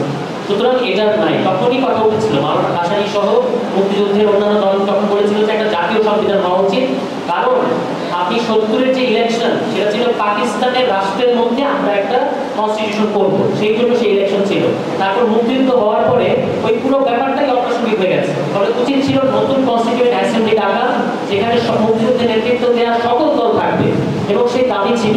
কিন্তু গায়ের জোরে ওই যে পাকিস্তানের জন্য যারা গণপরিষদে গেছিলেন তারাই এই সংবিধানে বসছেন। ফলে এটার লেজিটিমেসির প্রশ্নটা তখন থেকেই ছিল। মাওলানা ভাসানী হক কথা যদি করে দেখেন কিংবা জাসদের নেতারা তখন আসন আত্মরা প্রত্যেকে প্রশ্ন তুলেছেন, কিন্তু এগুলোকে গায়ের চলে দমন করা হয়েছে। এটা 1 নম্বর সমস্যা। 2 নম্বর সমস্যা হচ্ছে এই সংবিধানে আপনি এটা দুটো ভাগ, একটা হচ্ছে তার লক্ষ্য উদ্দেশ্যের ভাগ 1 থেকে 3, মানে প্রথম 3 ভাগ, আর তারপর 4 থেকে 11 হচ্ছে ক্ষমতা কাঠামোর ভাগ। যে ক্ষমতা কাঠামোর মধ্যে আছে এখানে আপনি দেখবেন প্রধানমন্ত্রীকে জবাবদিহি করার কোনো রাস্তা নাই, কোনো রাস্তা নাই। আর এখন যেটা ওরা পঞ্চম সংসদের মধ্যে দিয়ে করেছে, তার ফলে তাকে ক্ষমতা থেকে এখনো কিন্তু সেখানে যে জয় যে বলছে কথাটা কিন্তু সত্যি, এই সংবিধান মানলে শেখ হাসিনা এখনো প্রধানমন্ত্রী। আপনি 57 ধারা দেখেন এই সংবিধানে, ওখানে বলা আছে প্রধানমন্ত্রী যদি পদত্যাগ করেও নতুন প্রধানমন্ত্রী ক্ষমতা নেওয়ার আগ পর্যন্ত তিনিই প্রধানমন্ত্রী। তো আমাদের তো নতুন প্রধানমন্ত্রী আসে নাই, আর প্রধান উপদেষ্টা বলতে কোনো কিছু সংবিধানে নাই। ইউনূস সাহেবের পদ কিন্তু সংবিধান দ্বারা। গতকালকে ইউনূস সাহেবের বক্তব্য শুনেন, উনি বারবার বলেছেন ছাত্র জনতার অভ্যুত্থান, এটা তো রেফারেন্স পয়েন্ট, খুব ইম্পর্টেন্ট আমাদের জন্য বোঝা। তাকে অনেকগুলো সিচুয়েশনের কারণে সংবিধানে আন্ডারে সম্পর্কিত হয়েছে, কিন্তু উনি যে এটাতে নাই সেটা আমার বক্তব্য পরিষ্কার। কিন্তু আপনি যদি এই সংবিধান মানেন তাহলে এখনো শেখ হাসিনা প্রধানমন্ত্রী, জয়ের কথা সত্য। সুতরাং আমাদেরকে সিদ্ধান্ত নিতে হবে যে আমরা কোনটাকে রেফারেন্স করবো। এবং আমি যেটা বললাম যে এই সংবিধানের মধ্য দিয়েই এই সংবিধান অকার্যকর হয়ে গেছে গণঅভ্যুত্থানের ফলে। এই ব্যাপারগুলো আপনি বোঝা আছে, আমরা পরে বিস্তারিত আলাপ করতে পারবো। এখানে অনেক লেখাপত্র আছে, দরকারি লেখা আছে, এই বইও এটা নিয়ে আলাপ আছে, এগুলো দেখলেই হবে। ধন্যবাদ স্যার, সুন্দর করে স্পষ্ট করে বললেন। আমরা আমাদের অধ্যক্ষ মহোদয়ের সভাপতির সমাপনী ভাষণটা শুনে, বক্তব্যটা শুনে আমরা আরো প্রশ্ন উত্তর করবো। পরবর্তীতে সভাপতির ভাষণ শোনা। আজকে আমাদের এই প্রতিষ্ঠান সরকারি হরগঙ্গা কলেজে একটি বিশেষ ক্ষণ আমরা অতিক্রম করলাম, একটি বিশেষ দিন ছিল আমাদের জন্য। আমরা সাধারণত অধিকাংশই আমরা সাধারণ মানুষ, আমরা সামনের টুকু দেখতে পাই, কিন্তু কিছু কিছু মানুষ আছে যারা ভবিষ্যৎকে দেখতে পায়। সেই রকমই একজন ক্ষণজন্মা পুরুষ আজ আমাদের অতিথি হিসেবে উপস্থিত হয়ে আমাদের কলেজকে ধন্য করেছে। আজকে যে গণ অভ্যুত্থান ঘটে গেল, সেই গণ অভ্যুত্থানের স্বপ্ন তার দীর্ঘদিন। তিনি 1 বছর আগে এই বিষয়টি নিয়ে একটি পুস্তক রচনা করেন। তিনি দীর্ঘ দৃষ্টিতে দেখতে পেয়েছিলেন বাংলাদেশ যে পথ দিয়ে হাঁটছে, নিশ্চিত একটি অভ্যুত্থান এখানে অত্যাসন্ন। এবং সত্যিকার অর্থে আমরা, আমাদের একজন বক্তা বলে গেলেন যে এই বইটি, এই আলোচনা 1 বছর আগে যে মানসিকতা নিয়ে আসতে পারত, আজকে কিন্তু তার চেয়ে অনেক বেশি ব্যঞ্জনা নিয়ে এসেছেন। একেবারে কঠোর বাস্তবতার মুখোমুখি সেটাকে আমরা, এই যে বৈষম্য বিরোধী ছাত্র আন্দোলন, যারা জীবন দিল, যারা আহত হয়ে এখনো শয্যায় আছে, তারা তার স্বপ্নকে বাস্তবায়ন করেছে। এই বাংলার মানুষের সমন্বিত স্বপ্ন, যে আমাদের কি স্বপ্ন আমরা যখন বুঝতে পারিনি, তখন আজকে আমাদের যে অতিথি জনাব ফরহাদ মাজার, তিনি আমাদের অনেক আগেই দেখিয়ে দিয়েছেন। আমরা হয়তো বুঝিনি, অনেকে বুঝেছি, কিন্তু কারণ এই কলেজেই প্রায় 1 বছর আগে ঠিক আমাদের আজকের অতিথির উপরে গণিত বিভাগে একটি আলোচনা হয়েছিল, যেখানে আমাদের সহকর্মী আসাদ তার উপরে আলোচনা করেছে। অর্থাৎ আমরা অনেকেই সেটা উপলব্ধি করতে পেরেছিলাম সময়টা আমাদের কোন দিকে নিয়ে যাচ্ছে আমাদের অর্জন। আমি আজকে একটি বিষয় বলবো। আজকে আমাদের যে অতিথি মহোদয় আছেন, এই মাসে কিন্তু তার জন্মদিন 1947 সালের 9ই আগস্ট। আমরা দেরিতে হলেও তার জন্মদিনের শুভেচ্ছা জানাচ্ছি। শুভ জন্মদিন। আজকে সেই ব্রিটিশ সময়ে জন্ম, সেই দেশ স্বাধীন হয়েছিল 1971-এর দ্বিতীয় স্বাধীন এবং 2024-এর তৃতীয় স্বাধীন। স্যারের এক জীবনে তিনি দেখার সৌভাগ্য আজকে তিনি অর্জন করেছেন। আজকে এই সংবিধানের যে বিষয়গুলো, এটা আমি অনেক আগেই আমাদের ইউটিউব ঘাটলে আপনারাও দেখবেন,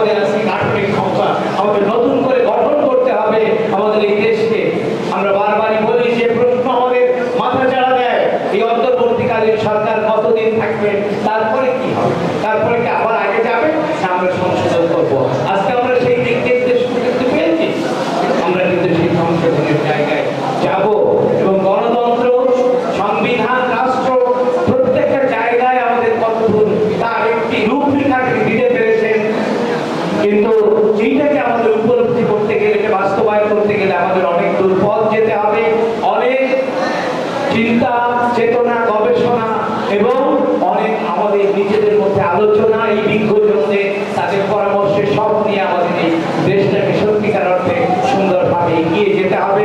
আমাদের এই বৈষম্য বিরোধী ছাত্ররা যেটা অর্জন করেছে সেটা আমাদের ধরে রাখতে হবে। আমি আবারও আমাদের এই অতিথি এবং এই অতিথি মহোদয়ের সাথে আমাদের আরো দুজন অতিথি যারা আজকে আমাদের এখানে উপস্থিত হয়েছে, আমি তাদের প্রতি কৃতজ্ঞতা জানাচ্ছি, সারওয়ার্দ স্যার এবং মোহাম্মদ রমেশ।